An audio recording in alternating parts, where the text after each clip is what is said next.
It's yeah. What a 48 hour. Quick question. Did you watch any of the hump today? I watched when that bald dude went, not the guest host bald guy, the fat bald guy The went Mincy on. guy. First of all, that guy's a fucking moron. And I think That and I was don't want to assume stupid. anything of Sean, but he definitely purposely picked that idiot to fucking destroy. Like, I Like, think it was definitely a bit better, intentional. better person than me because I would not have dealt with that. It was very weird. I mean, granted, his co-host probably should have like piped down a little bit, but like, Oh, 100%. Oh, like man. that dude was just brutal. No, so You like talk about the thing retro. the thing about that guy though, Hub, is he had a couple compelling arguments to where Sean did openly like deflect on it. And Matt, I need you to mute your background. I'm sorry, That shit that's is just loud. my car. That's my car starting. My bad. No, you're good.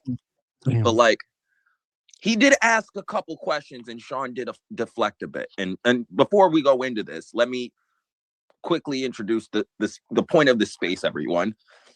We're going in on the Ricochet drama that's been going on the past 48 hours and slightly more of the drama of my client slash best friend, Sean Ross Sapp, because he got in the middle of the stink today. And not even today, but since last night. And like, I don't know where to start with this. Where do you want to start with this, Hub? Well, it started what, Monday afternoonish. Ricochet told a fan that was randomly commenting on an AEW post that said Ricochet's acting skills still haven't improved. And this man turned around and said, "I'm glad you got MS." Yikes. And like, and I've already been seeing the things and certain dirt sheet and media members come out of nowhere and sit here and defend Ricochet. Well, Ricochet's been abused and harassed so much, he just reacted the way he reacted. And if he wasn't, submitted to the treatment of the IWC, he would have never had to feel like he had to react like that. First off, if you can't take it, don't dish it, motherfucker. If you can't handle people being online and being fucking weirdos online and shit, don't be online. Like that's my thing with Ricochet. Like he sits there and claims this is a gimmick. It's him playing his heel character shtick, and it shows that he's not Teflon. It shows that this shit gets to him, and I don't think it is a character. It's just he can't handle it when he dishes it. And let me sit here and also add at the top, anybody who's sending him or his wife death threats are worse than what Ricochet did. And I'm not condoning any of it. And anyone who's done it or gets caught doing that shit, just know DJ thinks you're a fucking bottom dweller. But let's not sit here and try to paint Ricochet as some sort of victim or absolve him of any blame because he decided to apologize after literally everyone started shitting on him. Oh, that apology. We'll get to the apology later. That was we'll get to that later because there's been some reports about that and some things that I kind of want to go against. Go ahead, Corey. I see your hands up. Can we just have wrestlers stop arguing with people on Twitter with 25 followers and saying, "Oh, this is our gimmick"? It's the stupidest damn thing. Not even just, like I said, to the initial point I made, don't dish it if you can't take it. Well, and this is like me. If I withdraw a lot of money, I got to stand in the bad part of town, I get mobbed, right? Like I have some capability in that. If you go online and you're trying to be a troll wrestler, you're pissing off like the wrestling fan. Let's be honest, the IWC isn't known for their mental stability. You're probably going to get some threats at that point, right? Exactly. Like, oh my God, people are threatening me. I'm in the middle of the gay parade yelling, gay slurs, calling people faggots and all types of, anti-gay slurs. I should have every right to get my ass kicked in the middle of the fucking place. I mean, he's what, 40? Like, he knew clearly, like, you don't say that to somebody. That's just, it sucks him and his wife have threats. I totally agree. But that doesn't give him a pass just to go online and say whatever the hell he wants. You know what I mean? There's a difference from us making fun of him for being bald. Because, yes, he can't control being bald. But like that's like Should. the least thing you should worry about of someone making fun of you. You have no hair, motherfucker. Well, I got hair on my face. Well, he's a public figure, so you've already set up for ridicule if you're a public figure, right? But then you go on Twitter and you're arguing with these people. Of course, people are then hitting back at you. Like, why is that shocking? What did he expect for him to making brownies or something? Yeah, and like I said, the reason I want to talk about this is because I'm somewhat involved to a small extent because I'm Sean's defense attorney. You feel me? I take cases for Sean. But this one, this was a time where I had to sit here and be like, nah, I think something's wrong. Because it wasn't just Fightful. Let's just also add that to the top because a lot of people are just and people are using it as a dunk on Sean. I understand there's bias. Yes, I totally get saying. that. But people are using this as an excuse to dunk on him. Yes, and that's what I wanted to add is that people are mainly going after Sean, using it as an excuse to try to just bitch at him and go at him and blah blah blah. I'm not saying what he, Fightful wasn't in the wrong. I'm not saying they're not biased. I do believe that they're biased, but people are using this as a gotcha. Listen, no, and I'm usually one of the first people. Am I not, Corey, one of the first people, and anyone else in here in the group chat can probably attest to this, that I'm one of the first people to not only defend Sean and say, yes, he may have his different takes, but he does try to be as objective as possible. But I'm pretty sure Sean would say to himself that he didn't condone Ricochet saying that. I'm pretty sure. Like, I'm not the biggest fan of him, but I'm pretty sure he doesn't condone that. No, yes, and not even that. All the proceeds and super chats from his stream today was donated to a MS charity. See, so I just also want to state that. But hold on 1 second, Corey, just because I got to get a couple points out real quick. Like, Sean apparently was off yesterday, according to him. This is his own verbiage based on what he's saying, and there is some small proof to back it up. But that doesn't make an excuse for the 8 other reporters under your guys' fucking watch that didn't say a goddamn thing either.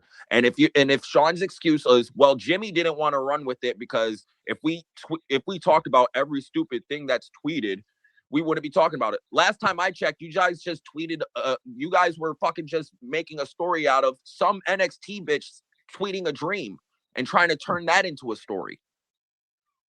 So in terms of recency bias and you just running stories off of what people tweet, it's funny how you guys kind of, miss the fucking mark when it's an AEW star. And Zeus, I'll give you the floor right now just because Aaron walked in the room and he needs me for a second. Hi, guys. Hello? So a couple of things on this. First of all, with the media side of things, I think you guys are right. It's the first thing I thought was, if Sean said he was off, then yeah, there's no reason that the rest of his team couldn't cover it or no one else in the space covered it. I don't think that's a coincidence. I've seen plenty of examples where some of the posts you see from Fightful are just so non-stories about people, like they're desperate for news. So I don't really buy the fact that it wasn't worth running with. And I think this thing with Ricochet was bound to happen eventually because he's been trying so hard to get this social media heel gimmick over, and it's never worked because he's just not very good at it. He's not that guy. And I think it was always bound to happen where he was just going to push the envelope a bit too hard and say something, grossly offensive directly to somebody who is the target of what he's saying. And I can't help but think that if he had targeted somebody's race or sexuality, then this would end a lot worse for him. And I guess that doesn't really apply to disability in today's society. Maybe it should, I don't know. But I think this is always bound to happen. And I'm kind of glad it has happened because people say, people wishing death on Ricochet. I just wish silence on the guy. I just wish he'd shut up. And hopefully now he does. No, and Zeus, for the most part, I agree with everything you're saying. And like I said, anyone who knows me knows I try to come to the defense not only of Sean Ross Sapp, but of Fightful. You know what I mean? If there's any credible, quote unquote, dirt sheet media or any outlet that's covering wrestling media and wrestling news, Fightful is the most accurate. They are the most credible, and they're good. They're not going to just post bullshit. Mm-hmm. You know what I mean? But I feel like a lot of people are attacking Sean of this because it's just an excuse for them to go after Sean. Well, I know why. Because Sean has, I respect Sean, what he does. I think his work is very good. but you can't deny that he has garnered himself a reputation for being very combative, rude, and impatient with people. And there's been countless situations where he's just got himself involved with something, and it's gone on for ages, and we see it every day. And over time, people, whether it rightly or wrongly, don't tend to gravitate to that kind of thing. And over time, that just builds up a general dislike of the guy. So yeah, they're going to take any opportunity they can. I don't personally hold it against him, but I think that's what a lot of people do. But yeah, back to my initial point before I went in side tangent too long. But like, I think it was odd, the silence of all wrestling media, or most of them. There were a couple places who are just desperate for clicks and content who went with the story.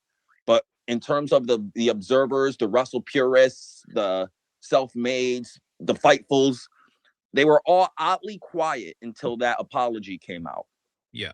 You feel me? There was no story being ran about it. There was no instant coverage. If this was fucking Logan Paul, it would be ran immediately, day of, no questions, if, ands, or buts. Or if we're saying Ricochet's not at the star level of Logan Paul, okay, if Chad Gable wrote this shit, it would be fucking front page news stories. And that's where I'm sitting here, and I can't defend Sean, and him coming up with the excuse of, oh well, Jimmy just didn't want to run it because we can't run everything people just tweet. I call bullshit, and I call that's a matter of fucking convenience. It's convenient that Jimmy Van, whatever his name is at Fightful, decided that Ricochet, after AEW's hottest pay-per-view, and they're getting the most buzz they've gotten in fucking years, that they decided to, put a pause on running a story that would be negative and negatively affecting to AEW until Ricochet put out the apology. That's is my issue with the whole subject. That's what it is, yeah, because this isn't just a random wrestler tweet. This is kind of big news, and you see how he was trending. Like, this is not a small thing. And obviously what he said was heinous. And, that it's not a coincidence that the usual suspects didn't run with this story all at once. I agree. And so let me, and Hub, anything you want to add to this before I continue to go on? I mean, so far, with Sean, I kind of chalk it up to, it was just poor timing on his part. Because I'm going to keep him at his word that he was off and he wasn't on the Raw after show he usually does, or the Dynamite after show he usually, not Dynamite, the AEW pay-per-view post-show. So he was off. Was he following the news and stuff? I don't know, but I just think he's a victim of poor timing on this one. I don't think it was like, oh, he purposely kept it out. I think it's more of a statement on what I've been saying for like the last few weeks on my own page. The wrestling media needs a legit blow up and rebuild, because you got people from Fightful that are clear AW bias. If you didn't believe that before this, then you have the clear example of a Fightful reporter, I think it was Kate from Fightful, throwing Chris Jericho lob the day that the Kylie Ray shit started to come out. You had, not Jericho, Tony Khan, a lob after he was getting pressed by the media. That you have their reaction to when Brock Lesnar came back, that there was a legit bias. You have just a plethora of examples when it comes to Fightful outside of Sean, which I don't think Sean's the main issue of Fightful. I think because of what everyone else there does, he's the one that takes the shit because he is the face of that entire operation. Just like if anything stupid happens with the Wrestling Observer, granted it's mostly Dave doing the stupid shit, but people will look at Dave Meltzer and be like, okay, stupid, that's on you. Or if anything happened with PW Insider, that's on Mike Johnson, etc., etc. But I think really the last few days for the wrestling media, the Ricochet shit's just a cherry on top. You had the Ibu, where the fuck his name is, false reporting of Brock Lesnar and Paul Heyman openly communicating to WWE that he will not job at all, just for him to walk it back and say he never said it, just for video proof of you actually said it. And then you got wherever the fuck Dave Meltzer does. Yeah, I was going to bring up that Sean week too. So it's just the wrestling media as a whole, if you want to be taken seriously, you got to report everything and you got to be somewhat accurate. We have a lot of pretenders and jokers in the wrestling media right now where you cannot take them serious at all. And I think the only two you can kind of take serious is Mike Johnson, the PW Insider, and Sean.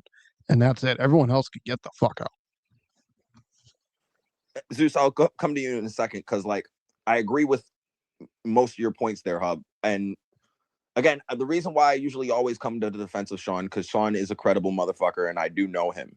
But, like, this is one of the occasions where I can't, you feel me? I don't agree with him at all on this. Like, I do find it kind of convenient. Like, one of the points the Minty guy brought up, and this was one of the good points I said he brought up, was the fact that Sean reposted the apology before he made any statement whatsoever. That's where I agree with him. Sean may not like that. I agree with him on that. That, yeah, I do feel like you need to put out your opinion first before you start reposting his apology and doing damage control for Tony. Because that's what it comes off as. You don't want that perception? Don't do that shit. Or deal with the fact that you did that in that order and you're going to have that perception. Like, that's my whole thing. And, like, it don't sit here and be at people for thinking that you're biased when you're doing stuff to give that perception. Because, again, if this was the WWE side of the fence and they did it, you'd be on them for issuing an immediate apology. You'd be publicly stating he should have stated an apology. Again, you were off yesterday, so I'm not going to hold that against you. And I respect you for that. Like, I just don't agree with how this was handled by the rest of Fightful. If Jimmy Van was the one who made the decision on Sean's behalf and didn't want to bug Sean, then it's his fucking fault. And he should be also catching the smoke and heat for it. But I also want to respond to something Ben Hogan said in the comments. He said, Sean behavior towards some fans can't be excused. His challenging people to fights is immature and unprofessional. Until those who support him and refuse to address him directly about his behavior are endorsing his behavior. As one of the people who's known Sean and has tried to tell him this shit, and I actually, Scully's here, Scully's here, so he can tell you in the comments as well that I even brought this shit up when he was on my show. Like, you can't be going after everybody. You have a certain image, and if you like it or not, you have to be above certain things because you're at that level of popularity. Yes, you have to be above that things. If Jeff Bezos was out here just calling everyone fucking morons and everything else, I bet you he wouldn't be one of the richest men on the planet. So, like, as someone who's also threatened to beat up a bunch of people on Twitter for running their fucking mouths, I think you underestimate, Ben, how many people really do be coming at Sean every single day, non-fucking stop. It's the same fucking people all the time. So, like, if I had 300K followers and about 50K of them a week are at me saying some crazy foul mouth shit and trying to knock me and knock my business and knock my hustle, I'd be just as fucking tight and agitated too and be quick to attack everyone. So I wouldn't sit here and just be at Sean because he goes after, because he just don't take bullshit. That's where I'm on Sean's side all the time, because I follow Sean. I see this shit. And I do exactly what Sean tells people to do. All these people he's saying he wants to meet up with and he's going at hard, go to their page, type in SRS or Sean Ross Sapp, see what the fuck you find. It's quite compelling. It's weird how right Sean is partial of the fucking time. But I do also think, in my opinion, and Sean, if you hear this, you have every time, you got my DM, you can correct me on this and I will publicly fix my opinion. But I definitely think him starting to attack people after he reposted that apology was definitely a strategy. Look at the pretty monkey. Worry about me crashing out more than, us getting the Ricochet shit wrong. I'd rather eat that bullet than eat the other one. And that, maybe that's just me.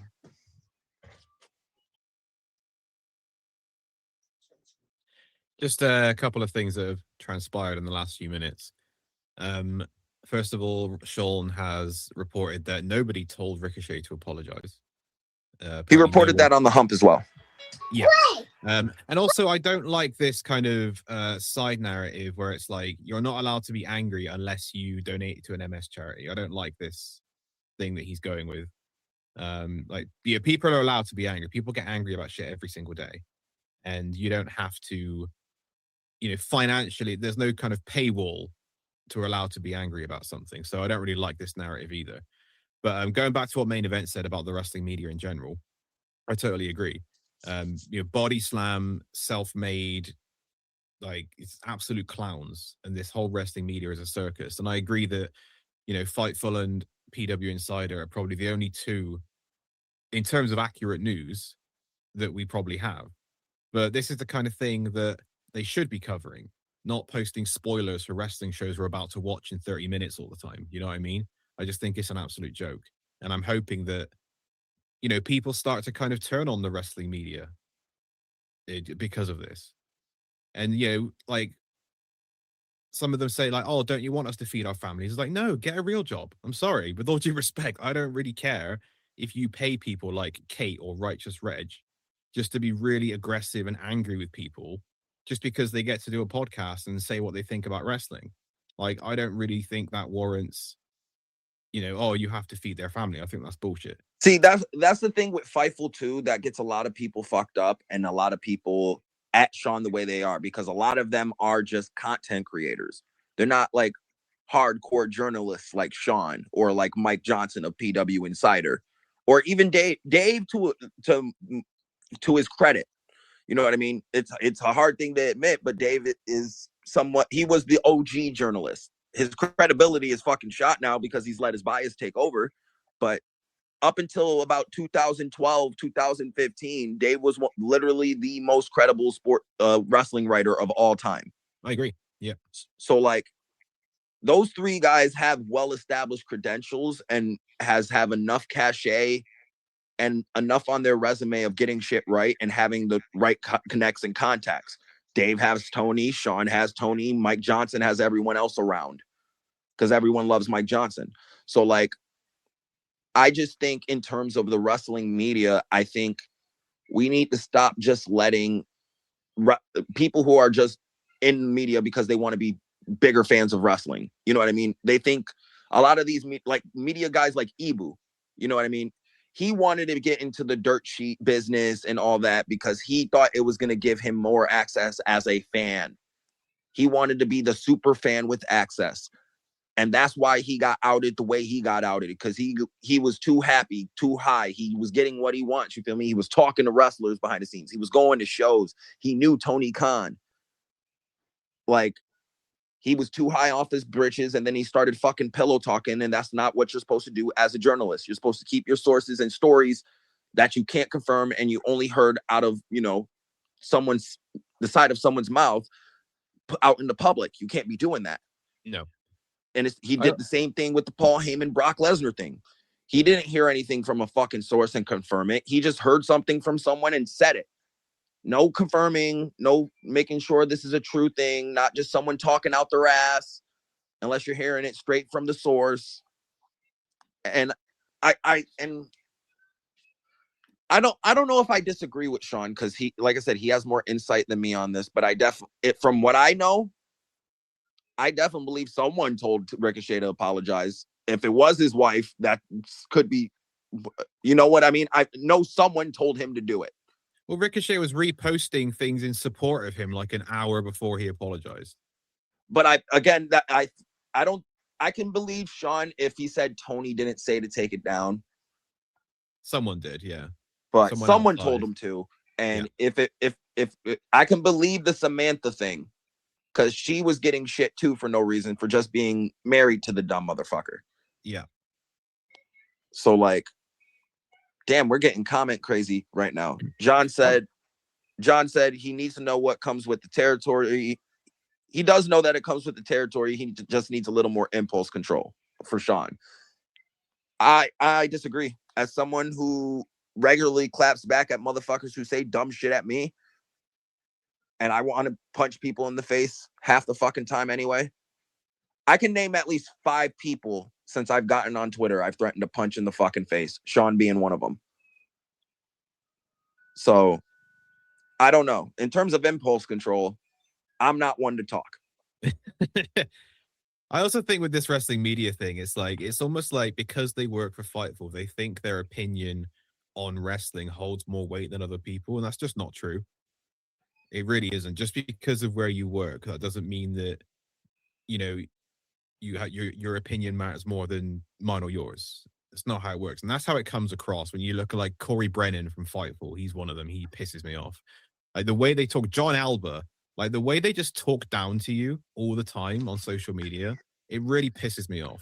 It's because they fit my example though. Those are the guys who didn't get into media because they love journalism that much. They got into wrestling media because they want to be the super fan. It's the fan in them that wants to do. They want to hear every dirty little secret from their favorite wrestlers, and they want to be friends with these wrestlers. They don't want, like, if people took the same approach as me and just try to stick to the point of their job is to entertain us. They're the entertainer. I'm the entertained. Okay, it's my job to tell them if they're doing it right, what I feel they can do better, and that's it. You know what I mean? I can't tell them how to do each specific move, but I can tell them what's working and what's not. Yeah, from a fan perspective, because that's what matters. Exactly. Their job is to please me and make sure I come back and spend more money to see them again. Yeah. That is literally their job. And I feel like there's too many fans that get too invested in having these relationship with these guys and be involved in the business in some way. That's what it is. They want to be involved in the business without actually having to be in the business. Well, I think it's because wrestling is one of those weird things where it's way more accessible to people like that than other sports. Like, they're not going to get close to their favorite NFL player. It's never going to happen. But wrestling seems to be one of those things where there is a back door for pretty much anyone to get involved. And pretty much anyone does get involved. And we're seeing the results of that with some of the fucking shit we see on social media from these so-called journalists. And honestly, anyone could do it. Probably, if you put enough effort in, anybody could be a part of this, and it's really frightening to think of that, considering the people you see on social media. I'm mad Nick came in and plugged their show and dipped. The fuck type shit is that? He's lucky. Big Nick, he did that again. Yeah, he's been doing that ever since I joined social media. Dude, it's. I think John kicked him from our group chat for doing that. I'm not gonna say anything. I will. I love you, Nick. Go on, Nick. But yeah, like I don't know, because like I said it in the beginning, don't dish what you can't take. That's what it really comes down to. That's the theme of this shit for Ricochet and for Sean too. Well, let me ask you, DJ, if Ricochet had said something about somebody's sexuality, how different do you think this would have gone? He'd be fired. Fired. Half the people in that company would want him fucking gone immediately. And if it's enough people that Tony likes and enough people are on that discipline committee, Ricochet's the fuck out of there. Yeah. You'd have to fire him based off past precedent. You had Jay Briscoe, who had a tweet held over him for a decade plus. You had Trey Miguel, who just recently let go. I don't think Ricochet should be fired over this. I don't. But I do think he should be suspended and forced to go through the same thing that they made Sammy Guevara go through. I forget who else. There's someone else to go through the sensitivity program and this, that, and the other. And their salary, whatever, for X amount of weeks or months, whatever, goes to I think it was MLS. Juice Robinson after the quarter thing. Not MLS. MLS is a fucking soccer group. MS.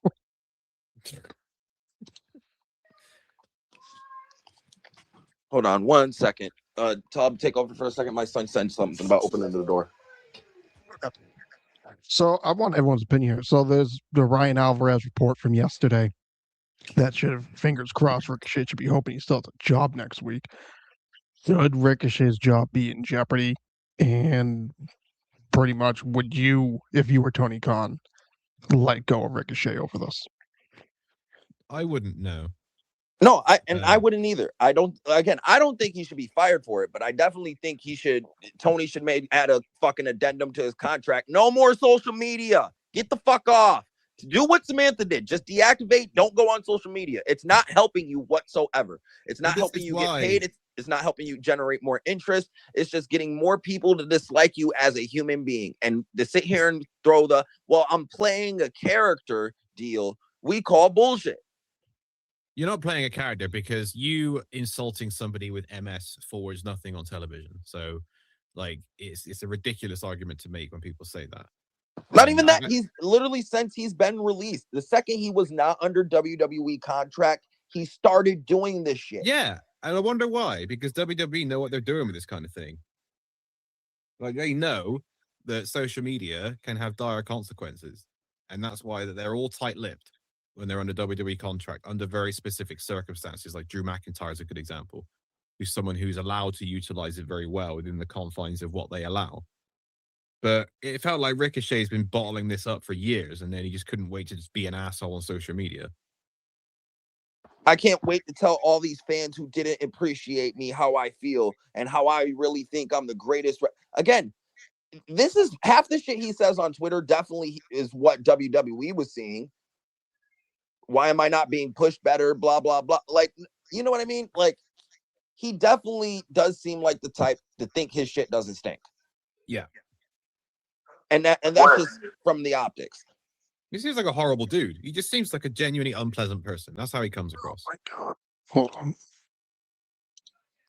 I just saw a tweet from someone from Fightful. I'm going to share it in here. This is brutal. Oh, boy. Or fuck, isn't it? While you're doing that, I'm going to read some more comments because I'm getting a lot of them today. Most of them from Scully. Scully said, I'm going to be that guy. What do you do? What do you lose if Ricochet is punished? What do you lose if Ricochet isn't punished? You lose nothing if he's punished because it's not like people just don't come off of AEW TV anyway. And they just brought back the three of their biggest stars. Four of their biggest stars. So, like, losing a Ricochet and having those four back, I'll take it. Addition by subtraction. Something about Dave was never credible. Nah, he was 80. So from the late 80s to the early 2000s, Dave was extremely credible. There were motherfuckers out here trying to kill Dave's credibility. He was Dave's talking. just funny, man. He's just funny now. I just laugh at him. It's just, I respect like what I he's done. said, He's just funny. the thing, what fucked up Dave's credibility is a lot of his sources aged out. To where literally his only remaining source in the business that's obvious and everyone knows is Jericho. Like, everyone else is either retired, dead, or just don't talk to Dave no more because he lost his fucking mind. So, like, he definitely lost his mind when he reported that Shibata had his brain taken out and put back in. I think that was a different tweet, but it seems interesting to share. That was a low from Meltzer.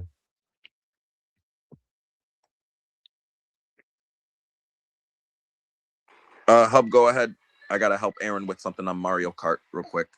Okay. I am looking for the damn tweet, but I found another one that's interesting, so I'll share that one in here first too. Because there seems to be two separate reactions here, and a lot of people are turning it into a AEW versus WWE thing. Of course. And this is one example of one. That's all they ever did.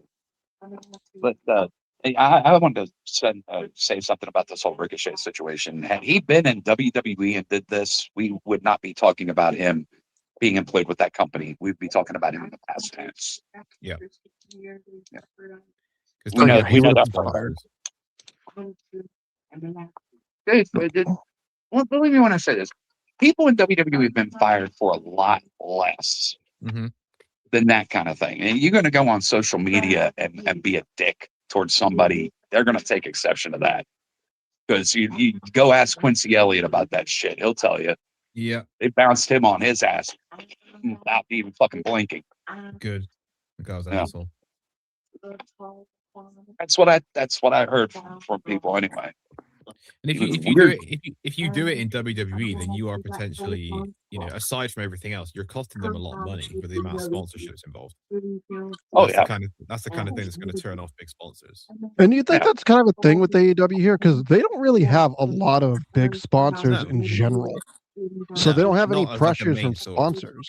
They're like, all their sponsors are Warner Brothers owned stuff. DC Comics was one. That stupid video game that had the Jeff Jarrett and Jeff Hardy match. I'm pretty sure that was under the something close to Warner Brothers right there. You had the when they did the Last of Us stuff. Yeah. That's Warner Brothers. So a lot of the like major partnerships and stuff is under the Warner Brothers umbrella, who, guess what, owns about 3% of the company. Yeah, that's probably the only people that AEW is to answer to is Warner Brothers. Whereas WWE, you've got investors coming out of their ears who could pull the plug on shit like this. Yo, John, you there? I saw you were trying to unmute and talk.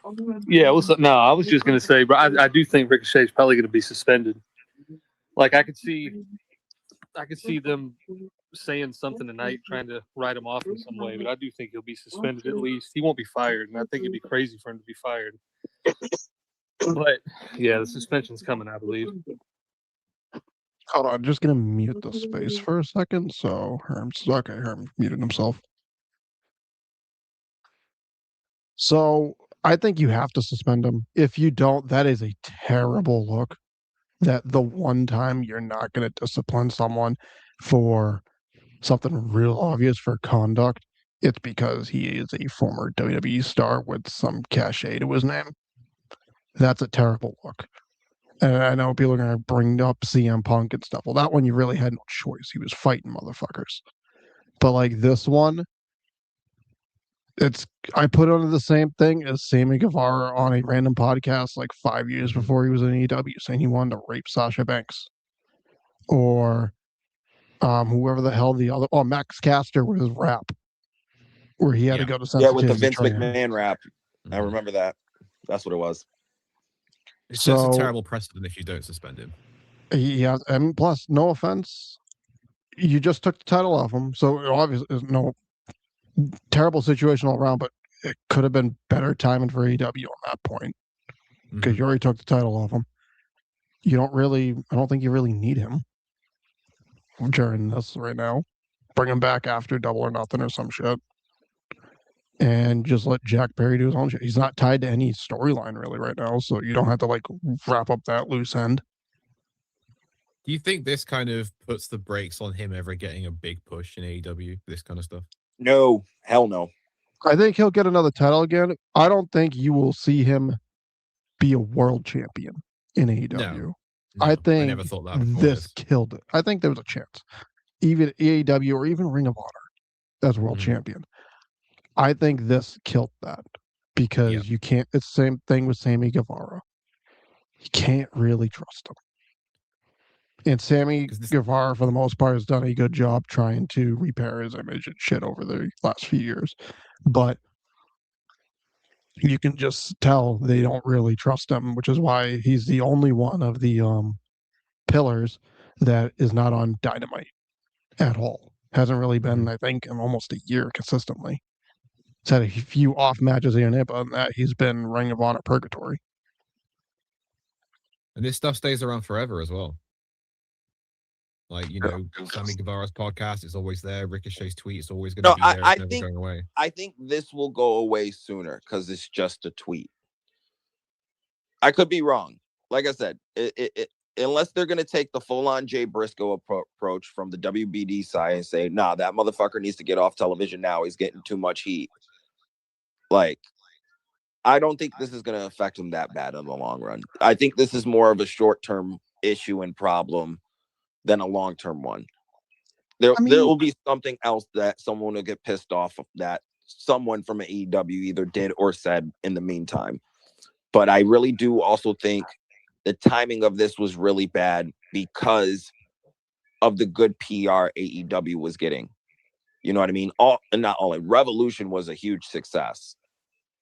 Despite what anyone else thinks and wants to rag on AEW. It was a success. Mm-hmm.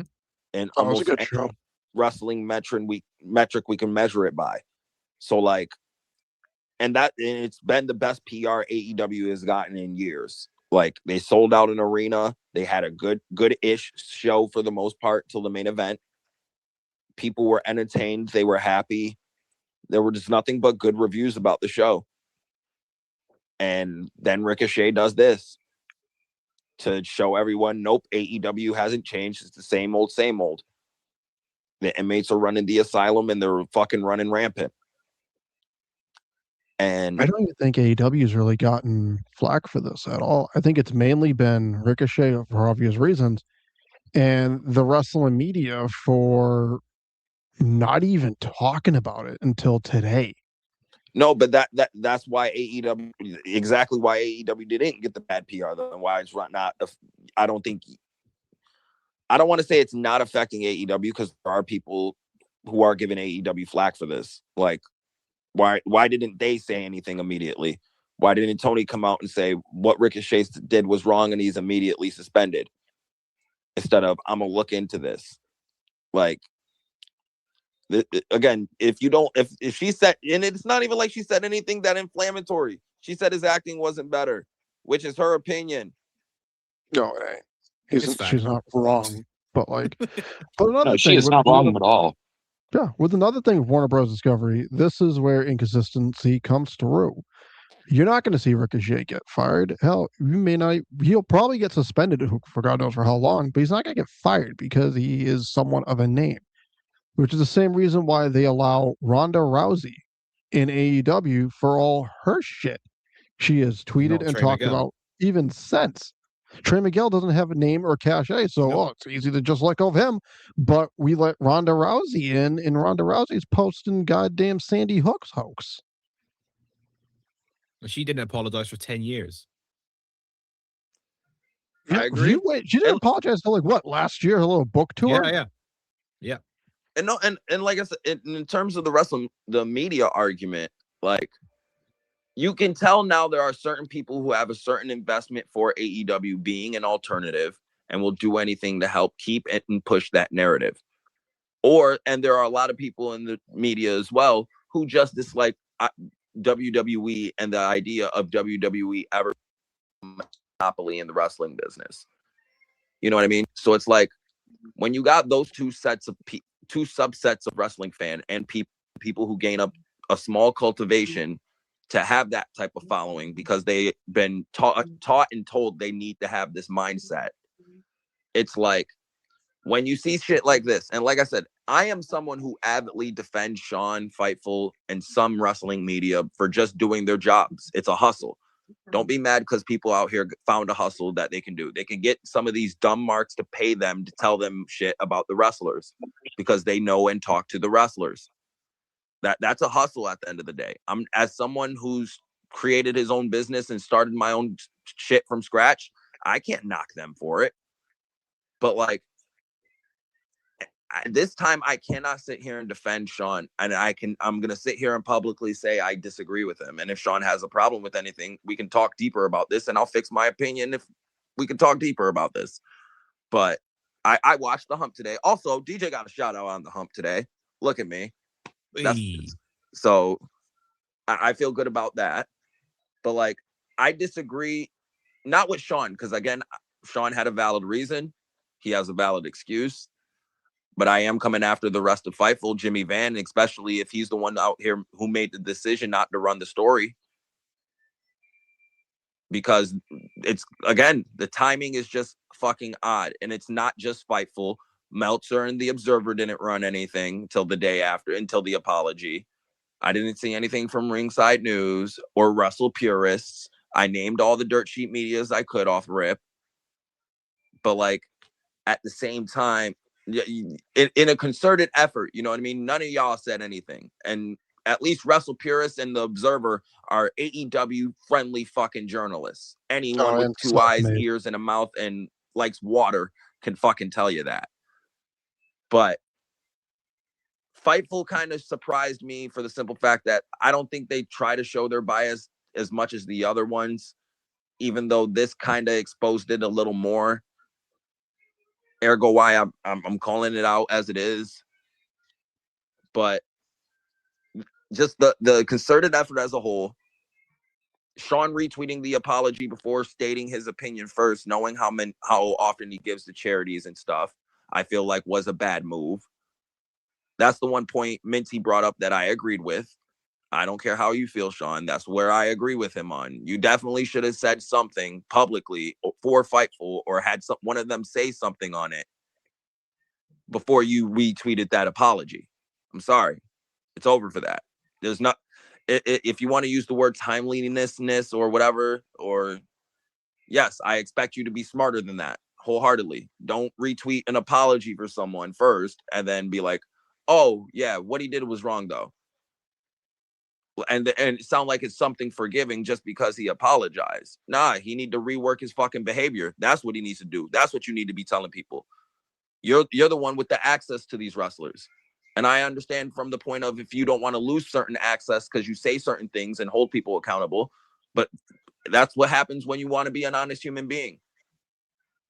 Because Ricochet definitely needs more than a fucking slap. Oh, my bad, Zeus. I didn't mean to step on you. But no, sorry. I was just going to say that's a big part of it, what you said, the access.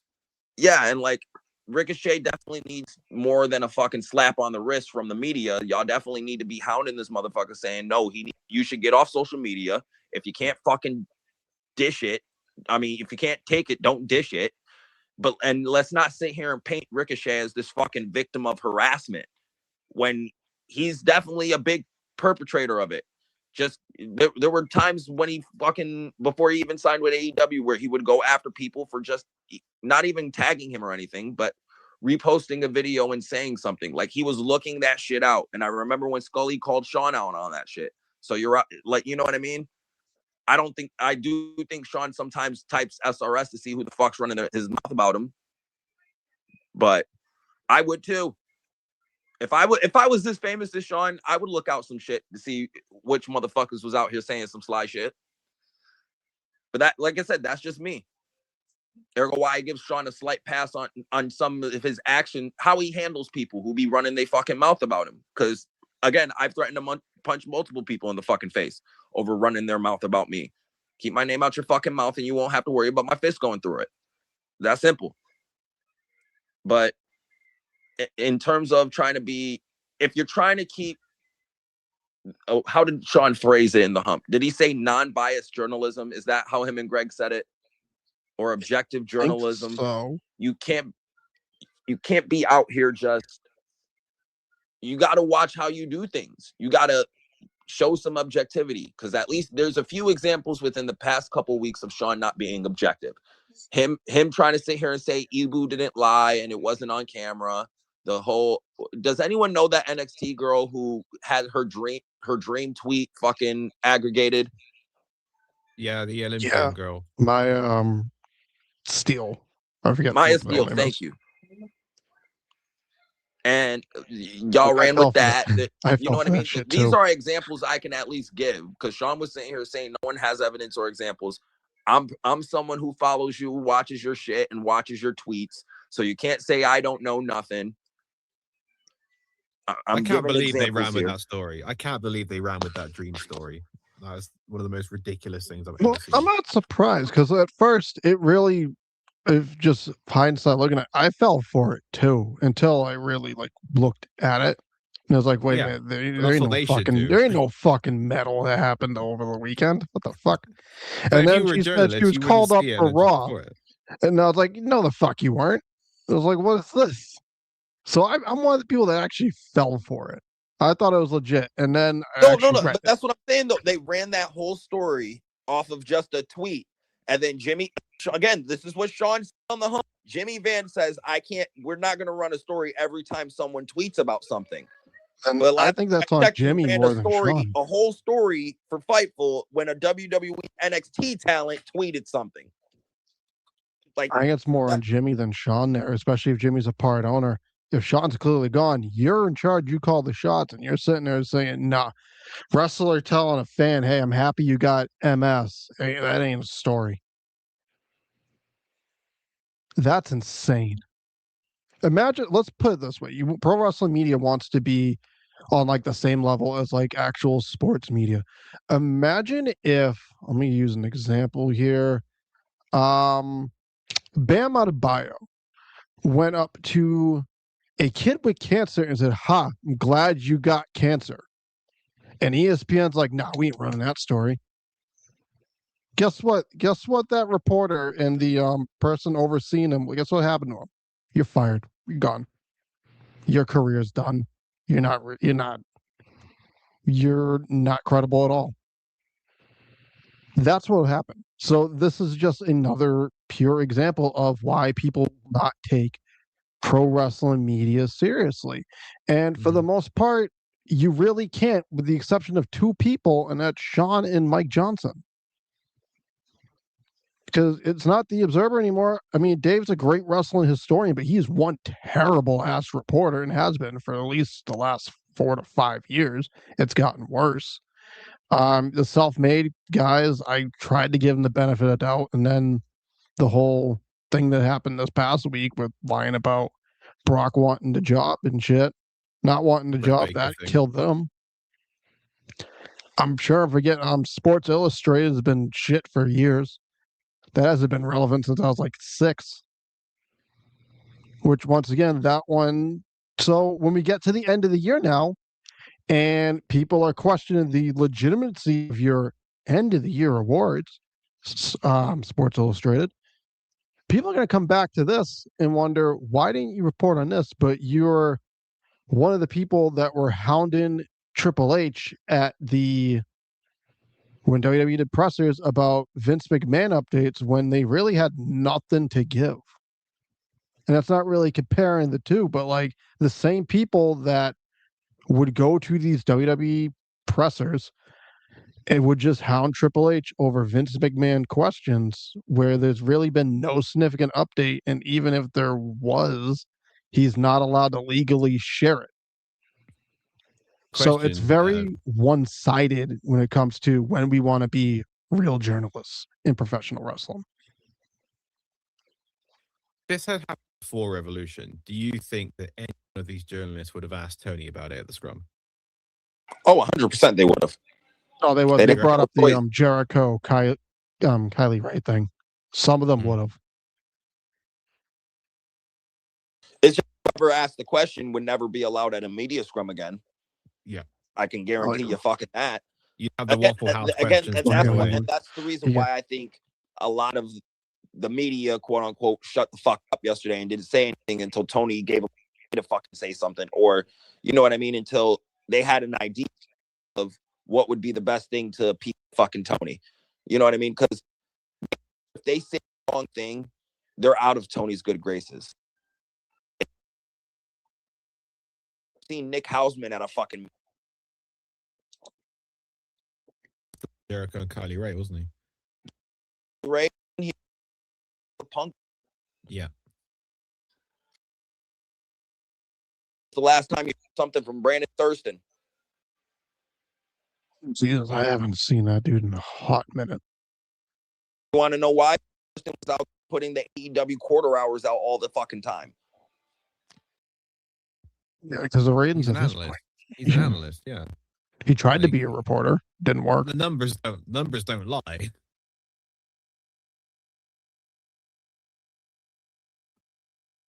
But yeah, but again, I'm not trying to hold Sean's feet to the coals. It's not his blame, even though it's a part of his company. He was quote unquote off that day and only posted a story about Hobbs because apparently Hobbs called him himself and told them the story or confirmed shit about the story. So sit here and use this as an excuse to try to bury Sean or put Sean. Anyone who's an excuse to tap Sean like the guy or the whatever the fuck other bodybuilder I saw. Guys are doing it for, especially that. He brought up some good points, but also sounded like a fucking idiot. And Sean picked you on purpose because he knew you were. And you definitely look. So, like I said, there were a couple points Minty said I agreed with. I stated them. Ricochet should definitely be suspended going into. But people should, and I'm also going to state this. Death on Samantha Irvin, or even wishing death ain't no bad shit if you're going that. And you want to sit here and try to play the morality card like you're so much of a better person because you're wishing death on said some dumb shit. Get the fuck out of here. So your response is to say some dumb shit. Not even some dumb shit, some dumber shit. Like, just leave them alone. They're fucking people, especially Samantha. She ain't got nothing to fucking do with it. She married the piece of shit, so it's obvious that giving. Yeah, like seriously, like Samantha Irvin's biggest crime is just being cringe on Twitter. Like fucking harmless. She has nothing to do with her husband acting like a fucking idiot.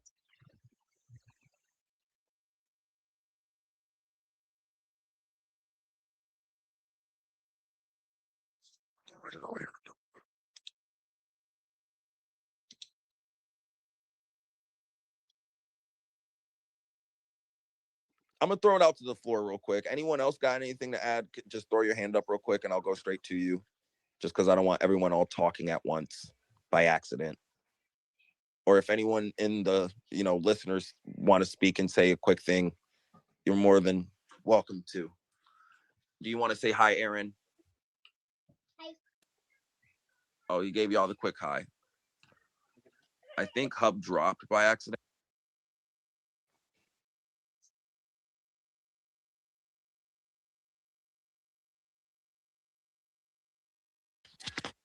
Hub, you there? Yeah, I had to rejoin. It was how your thing went muted on me for some reason. Okay, I just wanted to know if you were all good. I'm good. Got anything to add? I think Nah, really, bro, I'm good. I'm good, no. dude. I think the Herm? main story of this is oh, he's muted. The main story of this really at the end of the day is the state of wrestling media. The Ricochet stuff, we'll find out probably more of that heading into at least by Collision. I assume we will find out if he is suspended or not. But I think now what was a wrestler saying a very hateful fucking thing has now turned into what is the state of wrestling media. And I don't know, incidentally, they all fucking took the attention that was supposed to be on Ricochet, all the negativity on Ricochet, and somehow shined it on themselves.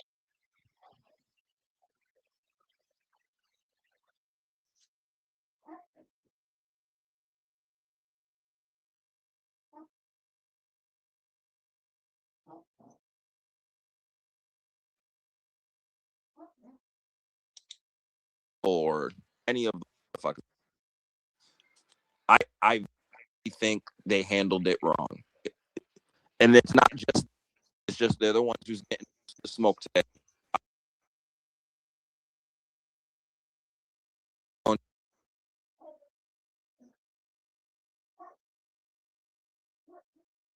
Bad reputation for being in with EU. So that's kind of fucking there. Whatever a pillow he's had to fuck their company. Like I said, me out that ran with it at first, but it wasn't big. Her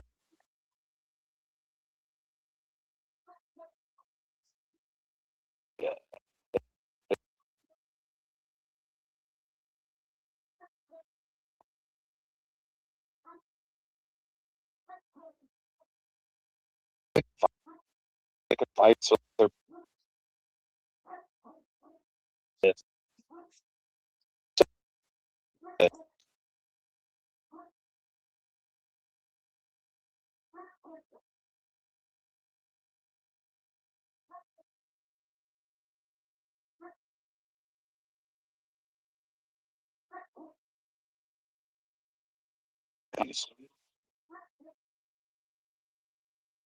No, another good one I also want to shout out that actually does really good at her job, Denise Salcedo.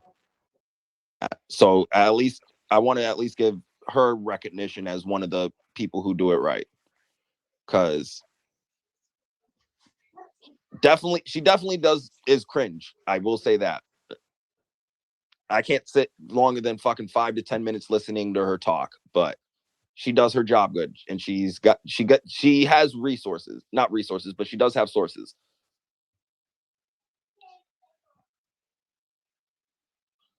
I see MJ at the bottom vastly disagreeing with me. It's okay. I'm trying to think. What else? There was that. Oh, what's up, bud? What's this? I do not know what is. Oh, that is a lighter leash. Give me that, please. Thank you. What's this? I have a You can't question, play with DJ. that. What you say? I have a question. What is up? Do you remember when Tony Khan hired Bill Washington from Fightful? Yes, I do. Do you think that put it in all of these people's mind that could be me one day? Yes, If I just wholeheartedly. if I play my cards right with AEW, that could be me one day. Hold on. Sorry to interrupt you. I think we have history, non-rock and ropes history. MJ's finally back on the show. MJ, you there?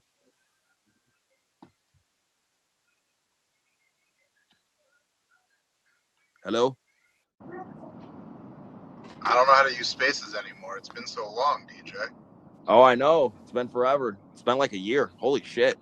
I thought you fell off the face of the earth, I'm not going to lie. The IWC is below the line, as evidenced by this week. So there's really no value in engaging with it. But do you know why they all do what they do? The media that you're talking about? And it's actually embarrassing to even call them media because they're not. They're multimedia content creators. They're not media. They're not reporters. They're not journalists. They're creators. But do you know why they run cover and do what they do? Because half their audience would be pissed at them and stop subscribing if they did anything that crossed the line of tribalism, which in their mind would be negatively covering anything to do with AEW. So you end up in a situation where these people who are running grifts, basically creating their own narratives and spreading gossip, covering it as it's real news or journalism or reporting, it's all hearsay. It's all leaked stuff. It's all stooged off stuff from the talent, from the companies. It's whatever the companies and the talent want out there. So what happens is, in order for them to keep their monetization, to keep their business model intact, they can't alienate or they can't upset their ecosystem, their echo chambers. So they choose not to cover certain things because if they did, half their audience would hate them. So they don't. It's about money. It's nothing more, nothing less. It's not that AEW pays them to not cover it. It's a quid pro quo. It's about how they're perceived in the IWC, which is a very small, less meaningful portion of the overall addressable market for a wrestling company. That's why they don't pull this shit. They can't pull some of the shit they do with WWE because WWE has basically put them in a box. They'll leak what they want to leak. They'll use them to their advantage. They'll give them tip-offs on things when they want it to, when it's convenient for WWE. But they go make deals with real media companies, multimedia companies, national multimedia companies, international multimedia companies, not people who propped up a website and have a podcast and call themselves a reporter. And then all they do is spread gossip that they heard, and they want people to think like we're some kind of charlatans. We're some kind of people that know things that you don't. It's like a total fucking pyramid grift. And the people at the top are very protective. I agree with that point, and I brought it up earlier that it seems like 95% of this quote unquote wrestling media aren't really reporters or anything, that they're just overblown content creators. I've given credit to, like I said, despite how a lot of people feel about Sean, he's good at his fucking job. At least he does get scoops. He does talk to people. And I say the same thing about Mike Johnson from PW Insider. But getting scoops how? When's the last investigative reporting work that was done by a quote unquote wrestling media outlet? Punk stuff, maybe. Austin's return. Punk stuff was all hearsay and tip-offs to people like Houseman and people like Meltzer and people like Alvarez and people like Fightful. It was all hearsay coming from different parties, which is why it resulted in CM Punk, the biggest star that company ever signed, being fired, because that kind of childish stuff is not professional, and it results in a company losing its biggest draw. Like, that is a direct reflection of how unserious that space is. I don't know. The other example was what, Austin? Someone said Austin. Austin's return? Yeah, Austin. I guess. I mean, again, it has to come from somewhere, right? Like, I'm talking about like true in the weeds journalism, investigating, doing your facts, findings, providing multiple sources, having the backup, the receipts, not just like sources say. Anything Oh yeah, that sources I just say went off is saying that tipped about off Ebu on earlier though. purpose. Yeah, it's all tipped off on purpose. If you want to go back to even Cody going to WWE, like that wasn't a planted story to get everyone excited about Cody's return to WWE. And that's benefiting who? It benefited WWE, it benefited Cody. And I'm sure that was not like I found the contract or I found the, you know, the driver who drove him to Vince's house. You know, like Brandon Thurston, my old friend, actually has done like real investigative work, and he doesn't get the credit he deserves, but he has done Freedom of Information Acts to get information that was previously under seal. He just did it recently with the WWE shareholder lawsuit. So if people want to talk about journalism in wrestling media, that's an example. But like stooging off what you're told by talent, it's a fucking game of high school telephone. So why anybody takes it serious, why anyone gives $1 to it, I mean, I get it. You're entertained. It's content, so you pay for content. Great. That's the game, but that's the game. It's not serious work. It's not professional. And I don't think that these people even claim to be professional reporters. In fact, I remember a very, very vivid quote where somebody flat out said, I'm not a professional reporter. He said it on my show. Well, so, like, just take the man at the word, right? Like, no shots. Just take him at his word. Why does anyone think differently? And by the way, the other point that you made a very good point about, like, they've taken the heat off Ricochet. Yeah, and they've put it on themselves, and it's created tons of engagement and tons of clicks and tons of views, and it has protected any kind of real accountability because the conversation has shifted, and their audience are the ones who are amplifying it, attacking anyone who is now challenging any of it, and therefore this is like a completely non-story at this point. This is not serious stuff. Like, this is so beneath the line. I'm sorry, like, you follow any fucking situation in the world today and then compare it to how the wrestling world gets treated in this little community online. It's like actually sad. Oh, I agree wholeheartedly. It's totally sad. Like, people, a lot of people don't have the, like, how do I say it? A lot of people are who are into wrestling and in this community are like, how do I explain it? Are extremely sheltered in a way. And it's like they don't know how the real world works. They just know how this fake world that they made up works. And Meltzer's the biggest fucking example of it. I don't miss, DJ, anything to do with the IWC whatsoever because it's so, like, not the real world. But I will say a lot of people who seem to spend an inordinate amount of time creating content, creating YouTube shows, creating podcasts, trying to make media, like, they're choosing to create a kayfabe world in which all of this stuff matters. And for them, that's their real life. And I always said the saddest thing is that for a lot of these individuals, they have no out. They can't just unplug. They can't just shut down their account and say, you know what? I'm going to go tweet about other shit related to nothing to do with wrestling for an audience that has nothing to do with wrestling. It's sad because they live in this world that's so real to them. You know what's the old meme? It's real to me, damn it. It's still real to me. Like, yeah, to them, this is all real, and it's utterly meaningless. But it is, for some of them, how they make their money. And I understand their aggressiveness be protecting that because it's how they make their money. So for that end, why is anyone shocked that there's aggressiveness about that? There would be in any other industry, any other business.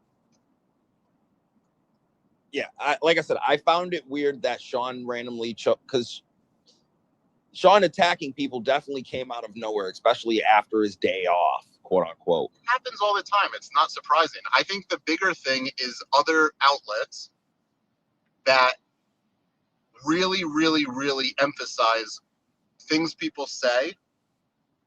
I don't want to say cancel culture, but like they definitely like, look, what was the discourse around Ronda Rousey's debut? It was all the things she said in the past. So then for a cohort, and I'm not talking about Fightful, I'm talking about just in general, for a group of people to then decide that something somebody said currently, right, go back a month. That guy Trey got released because of something he said in the past, right, on social media. So now all of a sudden it's not newsworthy, but the apology is newsworthy. Right there is the tell. Right there is the tell. If the apology is newsworthy enough to aggregate and amplify, but the original statement was not, then you know it's all bullshit. You know it's all performative, and you know it's all for an echo chamber. And you know it's to change the discourse. And unfortunately, or fortunately, it has worked. So credit to those who got it to work. They're not dumb. Well, real quick, just to, I seen Hub share it, so I have to fucking say something about this. Hannah bitch shares this tweet saying, giving Ricochet a pass for apologizing for saying something stupid, and then immediately compares that to giving Lesnar a pass because she obviously knew what she was doing and is only suing because she wants money. Or Brock's not getting sued at all and is not implicated in doing anything wrong. All he got wrong was unsolicited piss videos and didn't go to meet up to fuck her. It's not like he went to fuck her. A court has still not validated or decided on any of that, and yet people regurgitate stuff like that as fact. And so it's crazy because, like, like I said, if you want to hate Vince for the whole Vince and Janelle thing, that's a Vince problem. You feel me? Vince put himself in that situation. No matter if what she's saying is true or not, he shouldn't have been fucking his girlfriend and then giving her a job and then doing her at work. DJ, my point of view on all of this is that it is entirely narrative creation, creating narrative for the purpose of popping an echo chamber that funds all these media outlets. As somebody who was very involved with post-wrestling, I can tell you firsthand, it is entirely an echo chamber. As somebody who has studied for other reasons all of these outlets, it is entirely an echo chamber. They all make money from people that want to hear what they are saying, not because they want to hear their opinion, because they want their own opinions validated. They want their own beliefs to be echoed. So they don't have a choice. These creators, a lot of them, not even going to justify them by calling them reporters or journalists, or they are media, but they're creators. They're DIY creators. They are all just doing this to keep the funnel going. They all have staff to pay. They all have bills to pay. So what are they going to do? Piss off the audience who pays them? Never. That'd be bad business. And so when you see WWE stories, when you see Vince stories, when you see Grant stories, when you see AEW stories, when you see things ignored, understand why. And the fact that they set narrative, not cover news, there's a million news stories they don't cover. They choose not to cover. There's a million things that they could be looking into and doing real reporting on that they choose not to. They set narrative. That's fake news. Period. Well, Larry, I was gonna say. Now, Larry, when you talk about said narrative, I do think there's that. There's always that aspect of news. When you're like when you sort of present yourself as like you're a caretaker of all this, you're an aggregator, right? All these things are news aggregation, and it's all about getting clicks, regardless if it's true or not. Like how often do we see, like, you know, even on the new people who are running the Observer, they're running all that bullshit about like, oh, AEW or WWE has interest in X wrestler from X company. How is that news? How is that news? It's not news. Isn't that setting narrative? Yeah, I mean, when you set narrative and when you try to like report on something, like when you try to sort of report on something, you have to be honest with your reporting, and you have to use every kind of data that you have. That's what reporting the thing is. Otherwise, you're going to be, all you're doing is trying to farm for clicks, whether that be, and I heard you guys talk about Brock Lesnar and the soliciting of the urine pictures. That's gross. But the whole thing about setting the narrative, he didn't solicit them. They were unsolicited. He didn't ask for the videos. They were just sent to him. I don't know, man.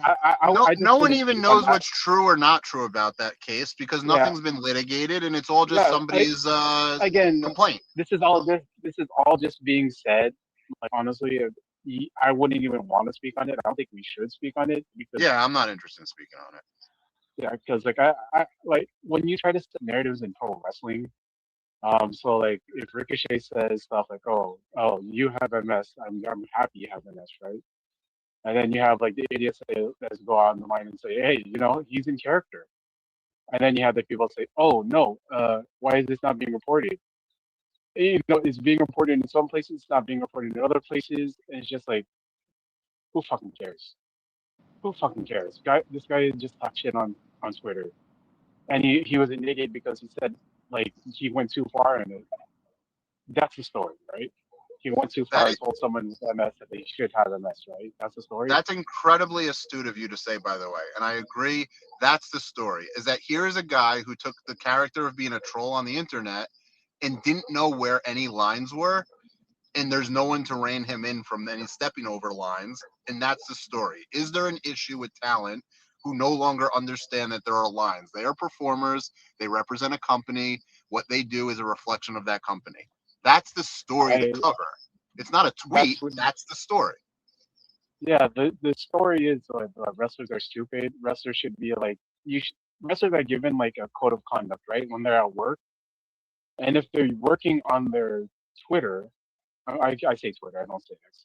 If they're working on their Twitter, does that not fall under like their code of conduct when it comes to their employment, right? Is there even a code of conduct for independent contractors? Do we know all that? If not, I don't know what there is to do or what there is to say, but I will say this, like in the court of public opinion, telling someone with MS that you should have MS is pretty fucked up. Like, when's the last time, Larry, when's the last time you saw a WWE performer who is also an independent contractor, but signed to WWE? And I'm not trying to make this like a WWE versus AEW thing, but these are the two promotions in the country. When's the last time you saw them or anyone from any promotion say something that seemingly crossed a line that, to your point, in the court of public opinion should not be crossed? It's like you're gonna find that not a lot of people are gonna be doing that. Like you would never find someone that actually cares about their thing. Like you see guys that are working like Andrade, right? Andrade works on his X account, that called out MJF, all that stuff. MJF does the same thing, but they're insulting each other, and that's how it's going. What you're doing when you do that, if you're gonna take this kind of stance, and whenever somebody takes a stance, like when Jack Swagger went ahead and threatened Thunberg when he was under AEW contract. Wonder what that's about. Huh? But like, so it sounds like you're naming all people that work under one banner. Well, also, WWE is very controlled, right? And it seems to make more sense to me. Good that reason. Also, the guys in AEW, with really good representation, that like they get these big money contracts, aren't saying that shit. What you have here is somebody that kind of they went online, and I know people are gonna come at me and say like stuff, and I go online and I talk shit. I say wrestler stuff on my podcast. That's fine, and it's just it's an opinion, but I'm not going out there and I'm trashing people, and I'm not going out there and saying like someone deserves whatever, because that's gross.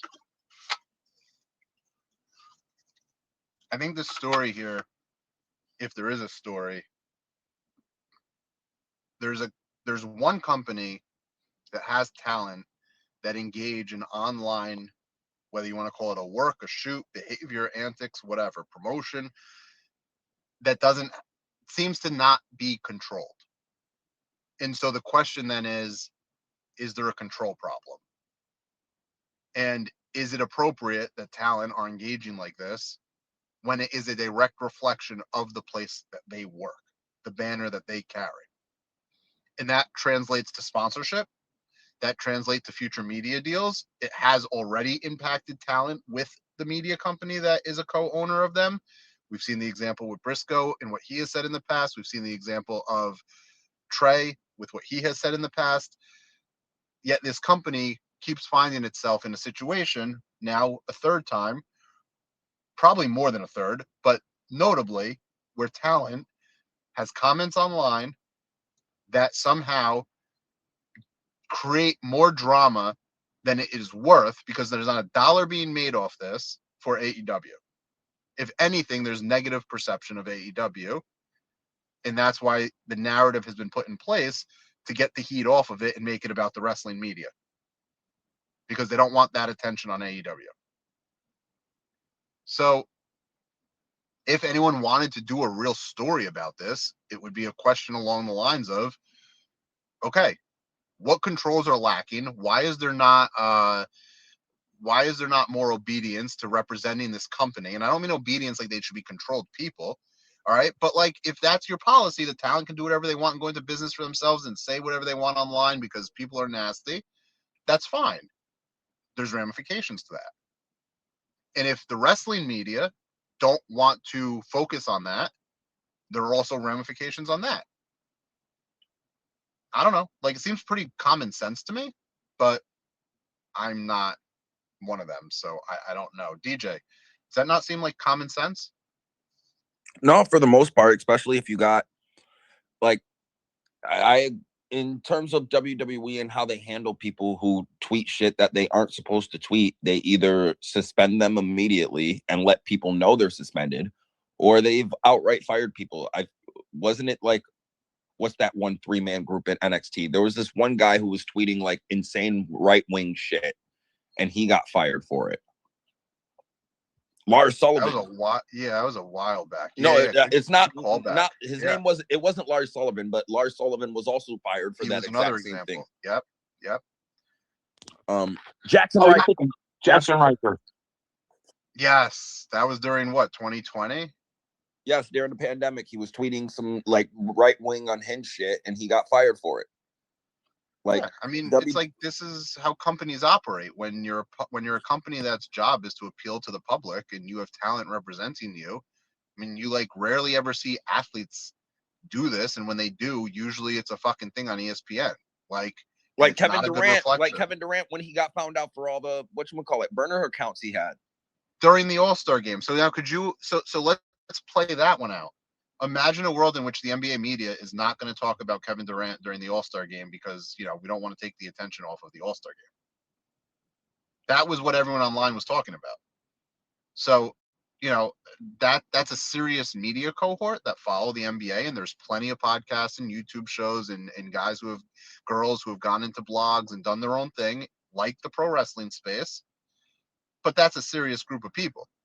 Whatever this wrestling space is, are people who want to be part of the show, want to be part of the scene, want it to be known that they are part of the show and part of the scene, and want to stand above the average fan without realizing that their audience is like a 1% or 2% portion of the average fan. And I would actually suggest to any of them, if they wanted to grow their business, to just treat it like a real thing.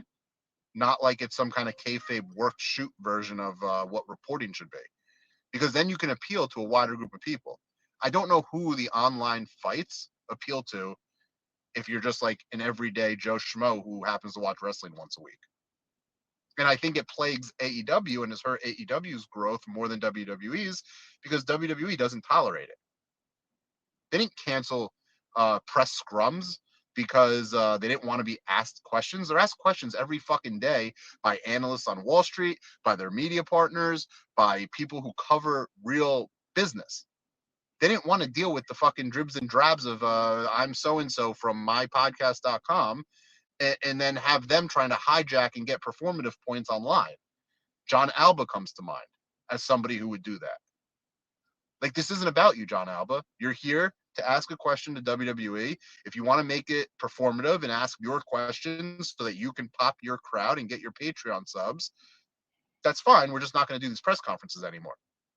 And, we see AEW, what they choose to do. And that's because that's AEW's audience, and it has not helped AEW grow an audience. It has helped AEW retain a base. That base over the last 6 years has gotten smaller. Can they grow an audience? That would require like wholesale change in policy as to how they engage with the internet. But we all must remember, that's a company born out of the internet fan. So it's not really, their DNA is the internet wrestling fan. So it doesn't have the ability, in my opinion, to grow out of that, so long as it is managed by somebody who was a Wrestling Observer Forum kid.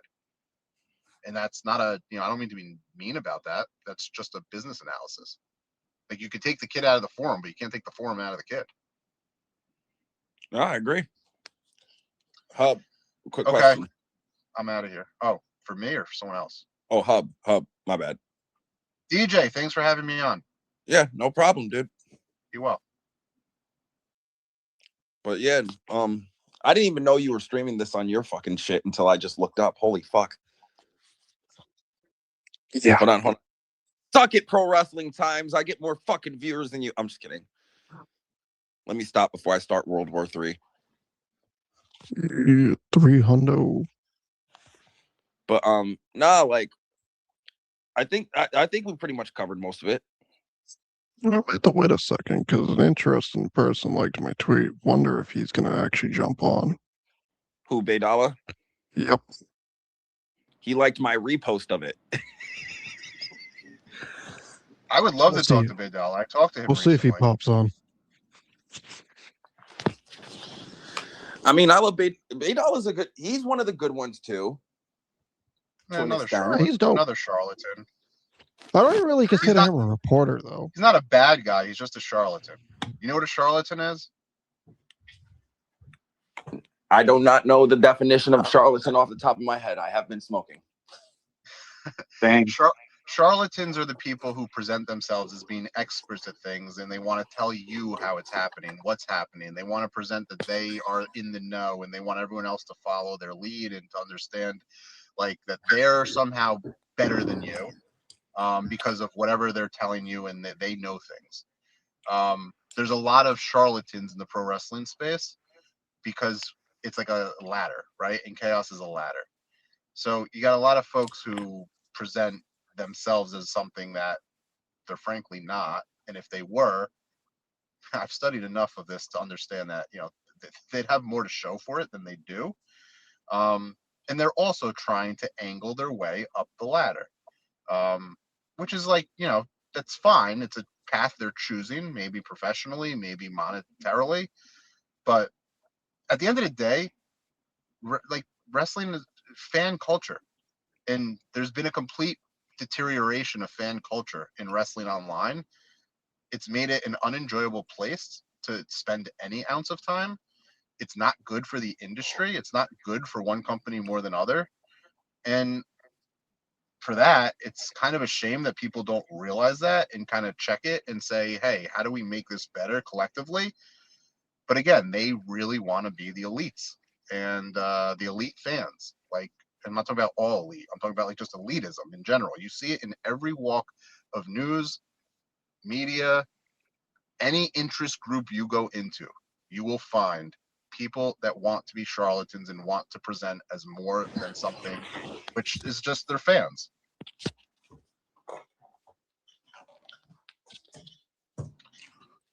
Oh, should I invite him up, Hub? He's here. Invite him. All right, you got to give me like 30 seconds. I got to plug in my phone charger so my shit don't die. Hold on. Invite him, but apparently my co-host anymore. But oh shit, yeah. Hold on, let me make you co-host. Sure. Bam, there you go. Co-host status. All right. Plugging in my phone as we speak.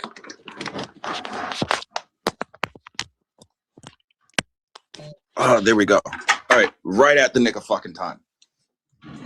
I was on 2% and not realized it. That's wild. That would have been a terrible way to end this. Man, you're on 2%. You're a wild man. Listen, I am against the. I've ran spaces with like 1% for like an hour one time. Just put that bitch on low power mode. Yeah, I do want to clarify this. I do not watch WWE. I don't really watch American pro wrestling because it's boring to me. It's very boring right now.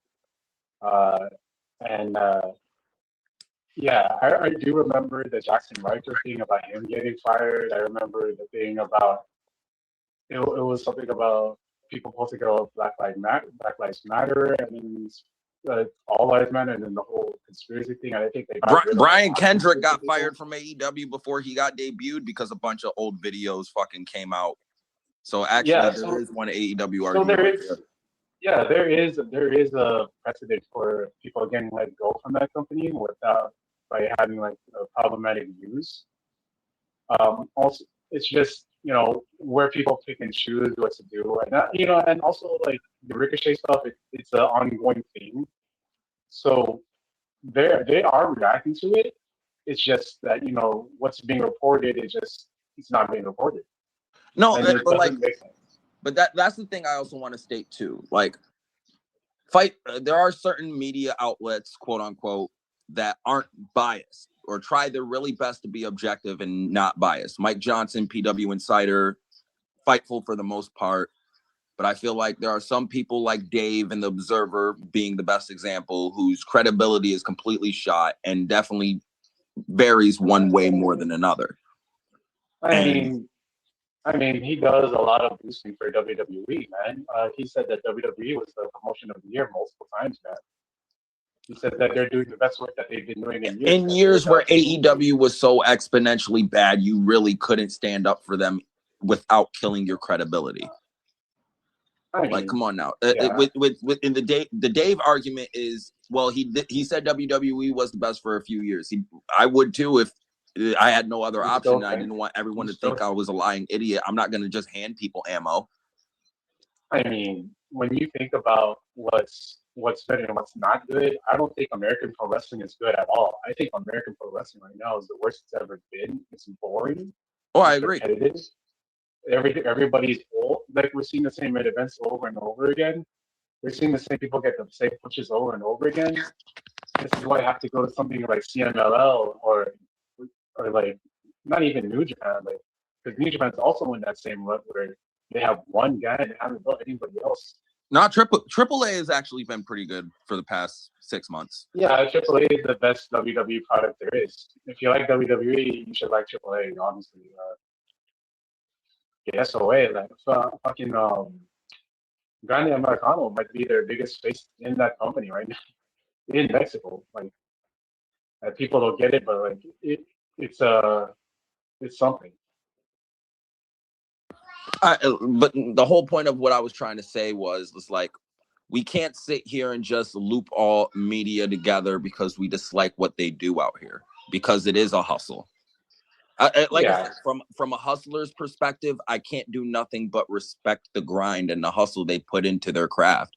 Like Sean, Dave used to. He's already well established enough. A lot of people just take his word as gospel still. Dave hustles as good as anybody. If you look at and analyze what has happened in the discourse over the last year plus, Dave Meltzer has like dominated it basically by aggregation and continuously doing what he does online, which is to keep attention on himself so he can try to attract any new audience. Like, Dave Meltzer's actually worked everybody in that space as good as anybody and should be applauded for doing so. Yeah, I mean, Dave Meltzer has so many sources within each company, and this is why that's where I'll highly disagree with you. I will highly disagree with you. With the sources in every company, no. AEW, he definitely has sources. WWE, no, because a lot of his sources either aged out or don't work there no more. I mean, he's also fed fake news, but like when all the time, and he runs with it. All wrestlers feed fake news, sir. Everybody feeds fake news. No, he's ran with stories that were immediately disproven of the same day. A great example, Alpha, or what it wasn't. Was it Alpha or Sika that he called a day early? Yeah, but DJ, what happens when he puts out something like LA Knight and Brock Lesnar for Mania or whatever, right? And then all of a sudden, a few weeks later, when that's disproven, everybody is clipping Dave. Everybody is amplifying. Oh, they're making jokes about Dave. Do you realize how hard it is in an ecosystem to stay that omnipresent? He has mastered it. Yeah. He has his haters promoting him more than he has to. He doesn't engage with them. He doesn't engage with the haters, right? Dave doesn't engage with his haters. He engages with random accounts, basically to get amplified and clipped and screenshot so that everybody else spreads him, so that he remains as omnipresent in a space as possible. It's masterful. I He agree. has been But to working in that, the sports media for like almost 50 years, man. He's the king of this. Like, you can't like get past Dave. Like, big respect to Big Dave. no, And see, by the way, that's why I disagree with you wholeheartedly. I say with at least the past, since AEW's existence, Dave's credibility has gone more and more further down the toilet. has his popularity gone down the toilet, Brother, DJ? you're talking about credibility in pro wrestling. Credibility in pro wrestling does not matter. This is the argument you've been making. What's being covered in pro wrestling does not matter because it's inherently like lame. Nothing about this. Like there's no injury list that comes up when guys are injured. There's nothing serious about pro wrestling coverage. It's extremely all performative, and it's all about keeping keeping up the image. Like what Sean Sapp does is not news, and he said it's not news. It's all about getting as many clicks as possible, which Dave is a master at. Which is what Sean Sapp does when he. I wouldn't say he's a master. Because if that was we're not talking about Dave right now. If that's the case, we gotta say No DQ is the best fucking website out here in terms of getting clicks. They get just as many clicks as the Observer. I personally don't use No DQ because my computer doesn't let me go on there from the virus. Yeah, he's asking that and PW Insider. Yeah, I have not DJ. seen PW Insider ever. Ever. Like for all the Mike Johnson talk, I don't ever fucking see Mike Johnson aggregated, clipped, a link to a website, nothing. As far as your point about No DQ, DJ, you are so correct. What they've created, and I'm not going to get into it, is if you're objectively just saying as a business what has been created, yeah, like hats off to the people or whatever the dude's name is who figured out that I can create a way to basically hack the algorithm to nonstop be promoted with thousands of accounts that don't follow it, that it has somehow infiltrated. It's actually pretty remarkable. If you study any of this, the online influence game, it is unbelievable how some of these tactics come out of wrestling. Yeah, dude. Do you know how many like right-wing, alt-right follows and spreads out, dude? That's why it's so it shoots out there. Even though like I'm not looking at anything, all of a sudden No DQ is there in my For You post, even though I don't follow them.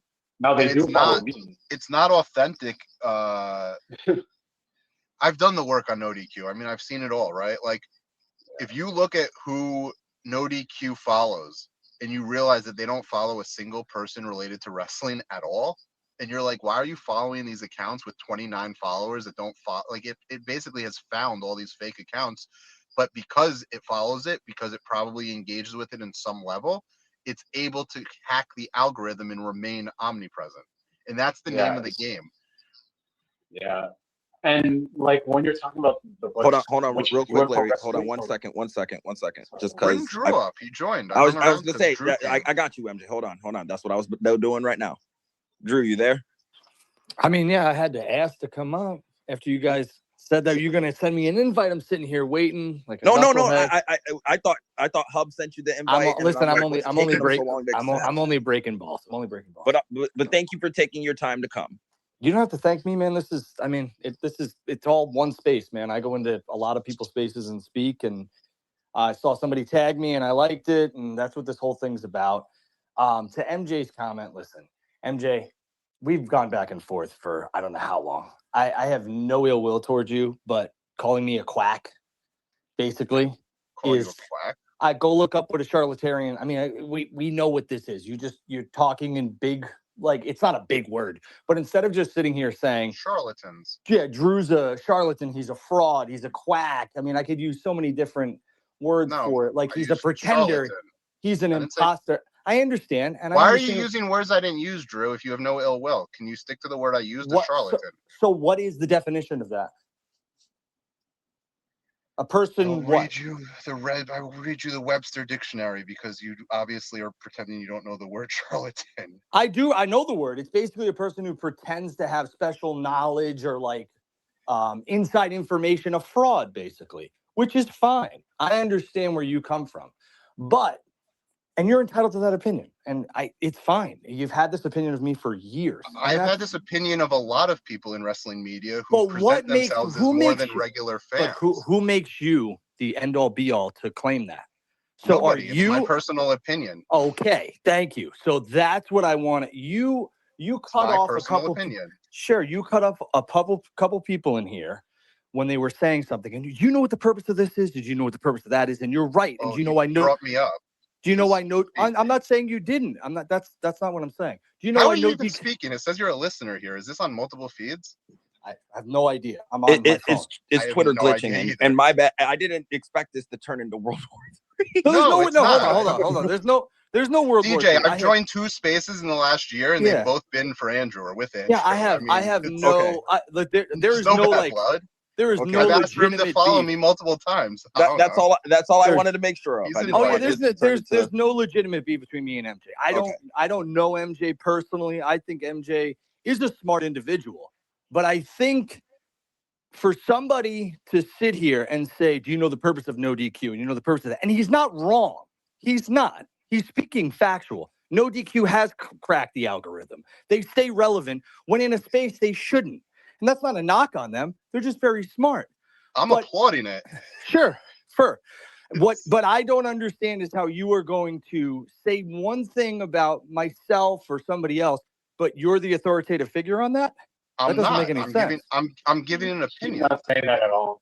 He's just saying like what he feels like what's in the space, what's in the wrestling news media, which is a joke to me. And by the way, Andrew, in case your For You is not updating or sharing this information with you, more people in the last 3 years, like on Twitter or whatever. Oh, gotcha. Like more people have been moving towards the side of like pro wrestling media is fucking cooked. It's garbage. Than ever before. So I'm giving my opinion, and other people give their opinions, and nobody's an authoritative figure. We're all fucking fans of wrestling. 100%. But again, I don't claim to be an expert in anything. I'm not an expert in being a father. I'm not an expert in any sort of field that I'm in. I believe that I'm well versed in a lot of different things, or I have experience. I believe you're very well versed in stocks, and I believe you're very well versed in other sort of things that have monetary things attached to it, and impressions and social media and everything else like that.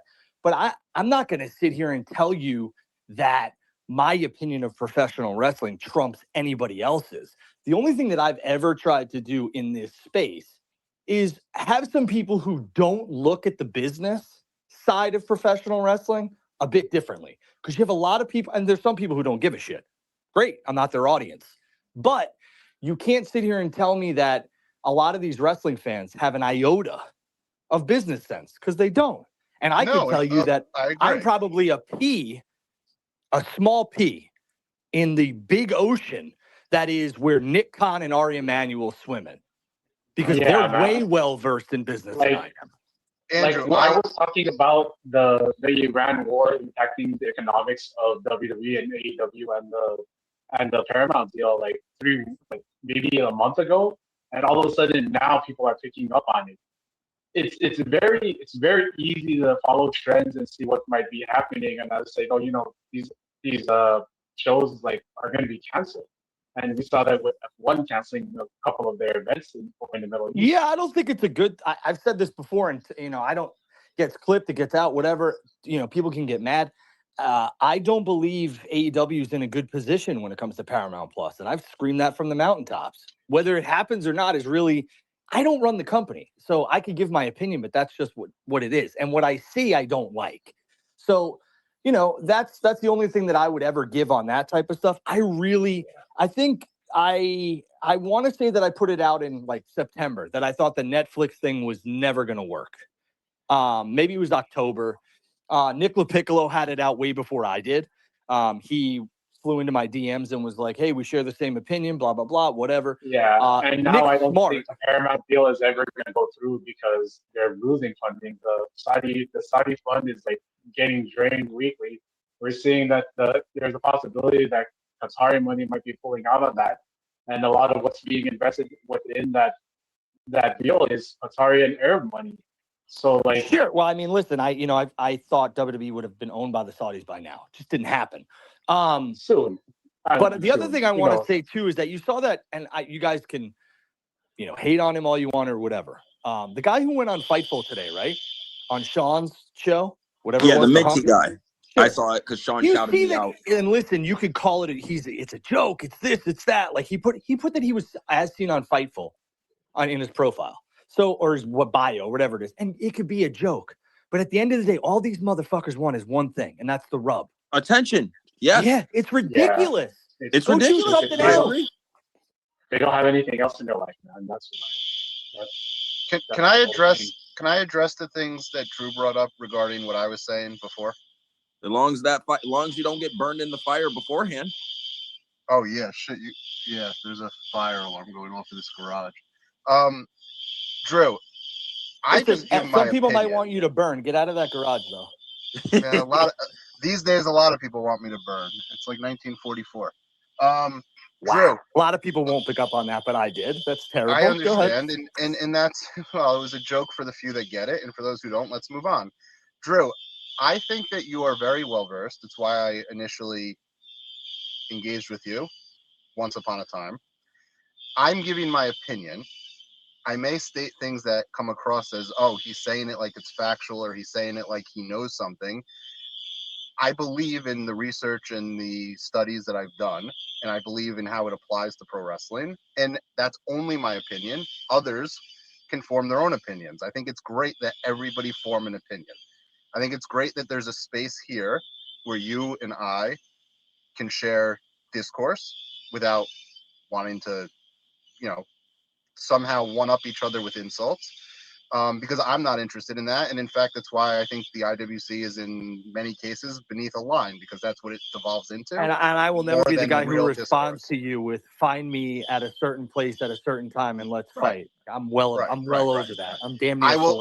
I will never be the guy that calls you unsolicited and says I will punch you in the face. I think that's like, oh, okay. Like, okay, you know what? Screw you both, because don't think you're better than me, because I would do some shit like that, okay? There's a couple of things that I would fight somebody over, and wrestling is not one of them. Right. But, Drew, if we can tie this back to the media, do you, in your opinion, is the wrestling media a real apparatus of reporters and journalists, or is it a bunch of fans who have created business models to monetize their fandom and at the same time create a form of entertainment that appeals to a audience, oftentimes feeling like a bit of an echo chamber based on whoever their audience is? MJ, if you love something, you never do it for free. If you love something, you never do it for free. I'm going to think on that one. Well, but that's a good line. That's a good line. I mean, these guys and girls love wrestling. They've built a brand, and they're charging people for it. It's entrepreneurship 101. I mean, you know that. Of course. Do I believe that some of these people should be speaking on some things? Hell no. Do I believe Okay, thank you. That was going to be my next question. Well, I mean, the thing, too, is that, like, when people are talking on their review shows or their post shows about he should have went left when he went right in this match, it's like, yo, how many matches you been in? What are we doing here? You know, if Buster Only's telling me how Aaron Judge should be swinging a bat, I'm going to be like, Buster, can I please listen to A-Rod? Thanks, dude. You know what I'm saying? But I can say something sucks, right? Like, I sure, can say that's your opinion. Like that absolutely. at all because it was boring and repetitive and like just absolutely. But you're not going to sit here and critique somebody's work rate, are you? You know, I could say that somebody looks very slow and sluggish, like CM Punk. That's different. That's not what I'm saying. I'm saying if you sit back and you're like, man, that match had no psychology, or man, you know, there was too many of this and too many of that, and they really didn't play up to the crowd. And it's like, okay, have you ever done this? Do we not say that when we talk about pro wrestling? Is that not what the discussion of pro wrestling is? Not for me. Oh man, like, well, I talk about pro wrestling like, oh, I like that this person hit this person really hard because I love Stan and Larry Hansen. And like Stan Hansen and Terry Funk are the barometers for me. And like if something is cool, like I'll like it. But I can never like sit here and say like, Oh, I think- would have done the pile driver differently. Right, I exactly. can't That's go what I'm say trying that. to say. I think we're on the same page here. Like, I will say that, some people lay their shit in. I'm with you. That, like, Funk and Hansen looked real. They suspended your disbelief. And I'm sure sometimes they did catch somebody a couple times or whatever. Steve Austin, same stuff. But I'm sitting here saying I don't think you're telling people how to lay out a match when you've never wrestled. That's my point. And No, Andrew, that's stupid. Nobody would do that.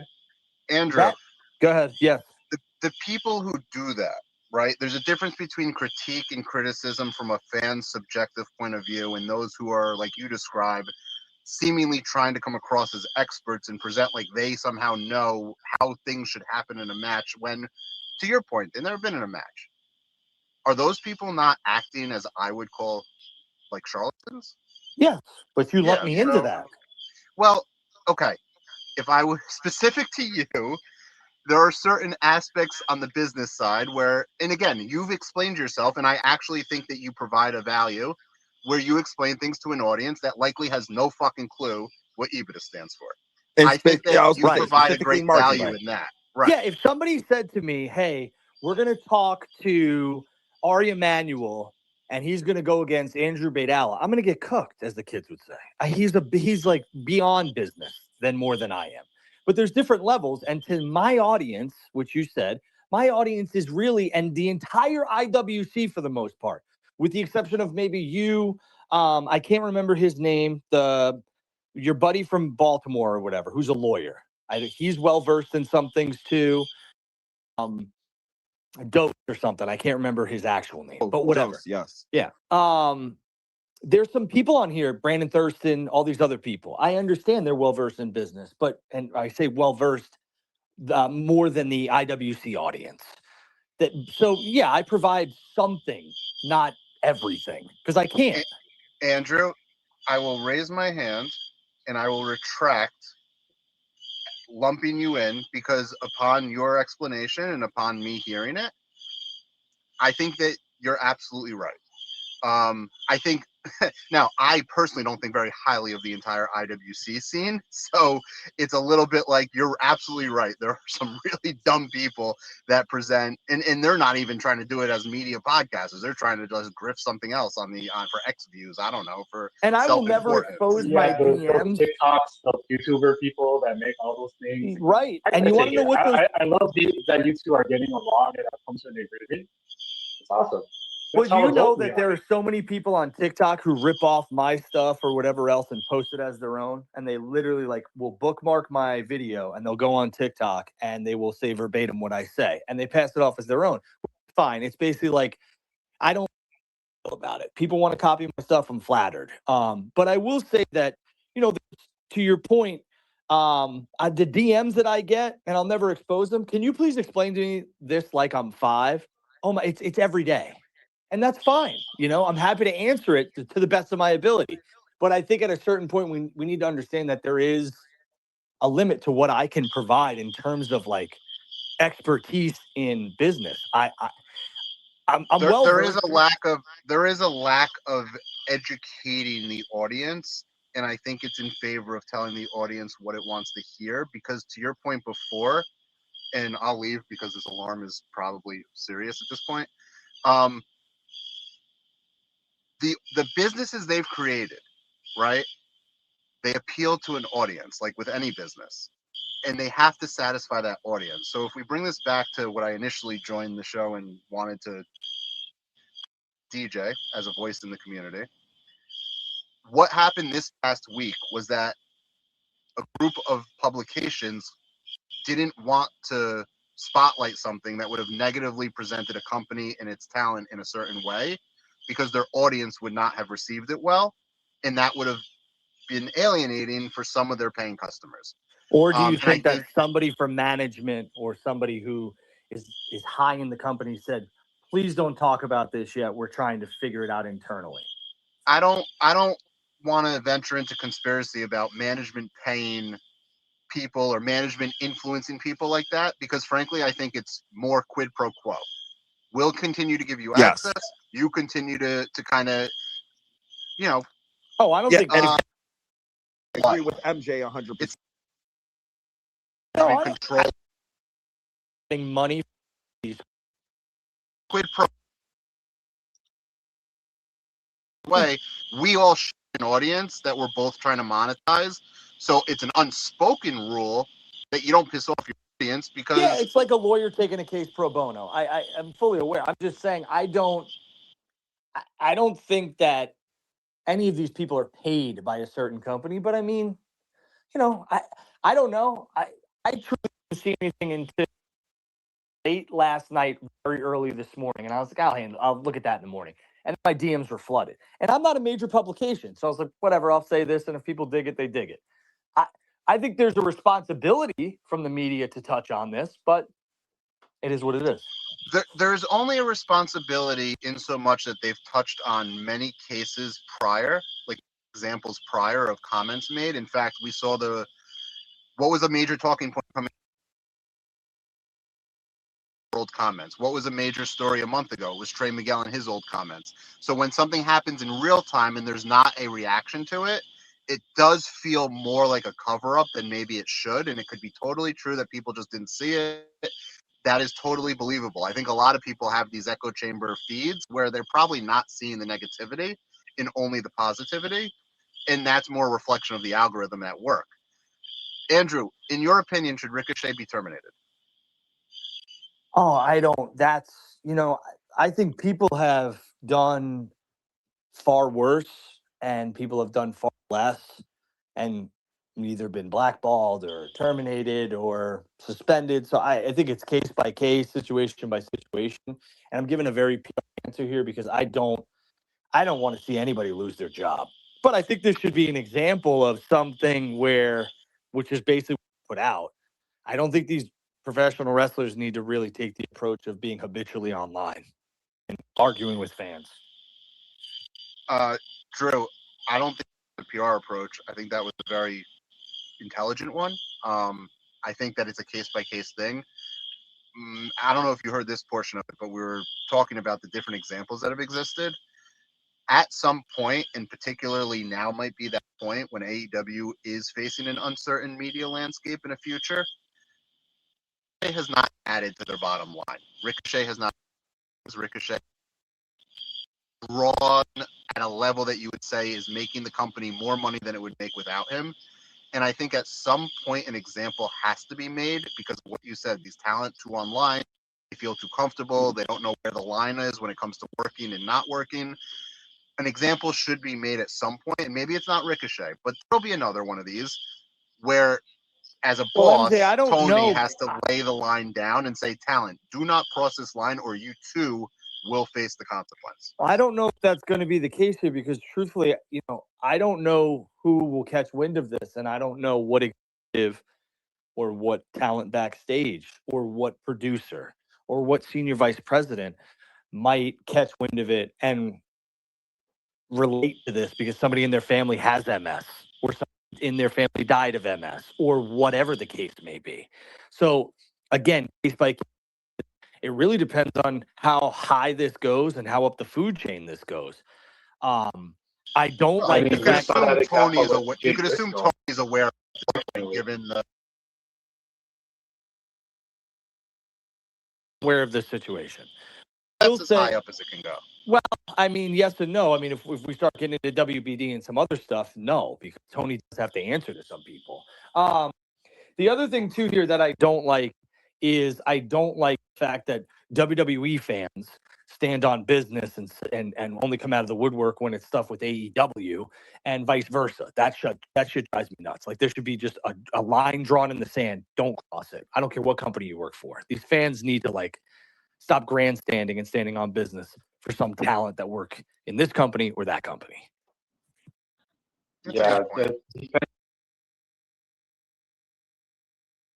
I don't know where this fandom came from to defend companies, but I don't remember it being that way. And yeah. Andrew, based on the last time that we spoke too long ago, really, you're the only person. Right? They listen to you. The MyAW app. So I'm going to put this out there since when we've spoken, they've listened to the conversation. At boss needs to be a boss, and a boss needs to see people that work for him. You're a representation of me. You're a representation of this brand. Here's where we're trying to go with this company. This is something that is not excusable. There's no call. There's no reason that you did this other than you took it too far. Whether it's a termination or it's a message for the rest of the locker room, you have to set this. You have to set the course. You have to set the direction that you want to take. Because if Ricochet on TV tonight, it's 9 o'clock. Maybe he's already been on TV. All it's doing is saying that, yeah, there'll be a block months before another example or another incident. And this is a company that is facing an uncertain multi-$100 million media situation that has direct ramifications on how many people it can employ, the sponsors it can attract, continue to generate revenue, the way it can pay talent. And we talked about the WBD and the when does lead and set an example, and if it means making an example out of somebody that hasn't materially improved business, I'd like to just see a spine be.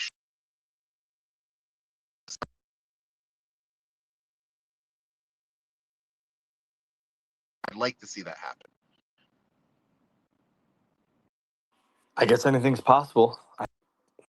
We'll have to wait and see on that one.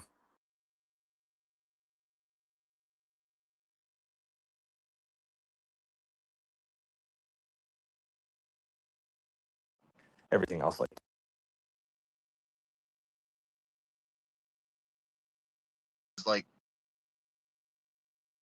that is should not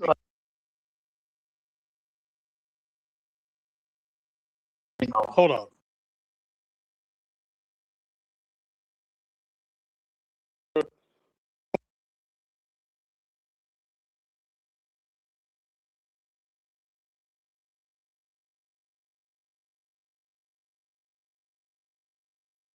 Suspended Sammy Guevara for something he said before AEW even existed. Like, there's already a precedent. And Max Caster. Well, there's Oh, there's yeah, a huge actually, there's a got taken huge off difference TV. though. Like you guys know this. There's a huge difference between a habitual pain in the ass and somebody who just made a mistake. And I understand.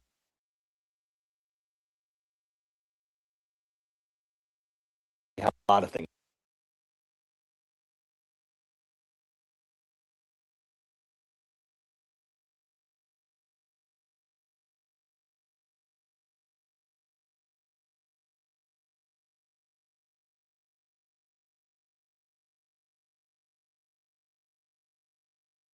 Ricochet is going to be held to the same standard as Sammy Guevara in the terms of the comments and what happened. Hold on, back when Sammy Guevara got suspended, he was in a better position than Ricochet's in now, arguably. Like He now, said he would rape somebody, my man. But that was before the company even existed. He wasn't saying some old lady deserved. All right, so hold up a second. MS. Hold on. If you found a clip of me, because you won't, but if you find a clip of me from 15, 20 years ago using the N-word or calling people a derogatory term for gay people or anything else like that, you don't think that that's going to surface and there's going to be hell to pay if I'm with a company like this? Absolutely.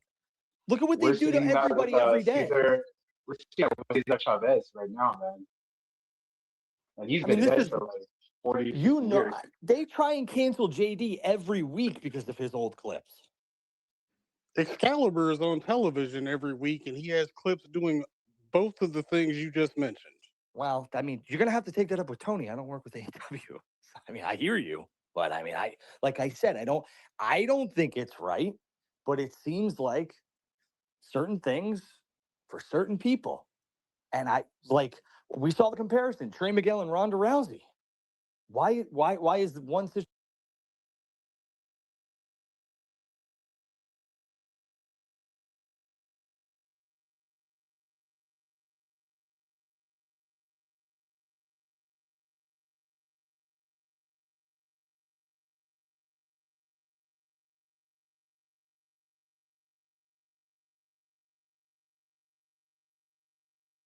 Something to say to you. What do you got to say, Aaron?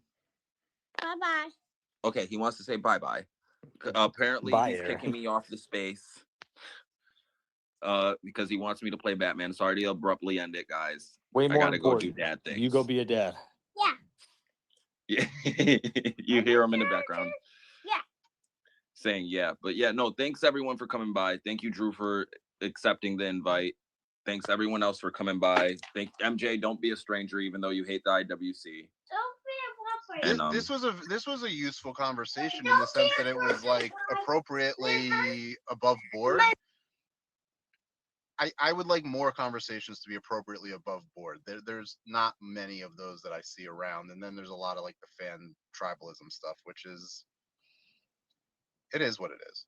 DJ, thank you. You host a great space. Take care. thank you. And like I said, rock and rope Saturday, DJ and the heel Sunday. Those are going to be the things this week. So pay attention to those. And I will catch y'all on the flip side.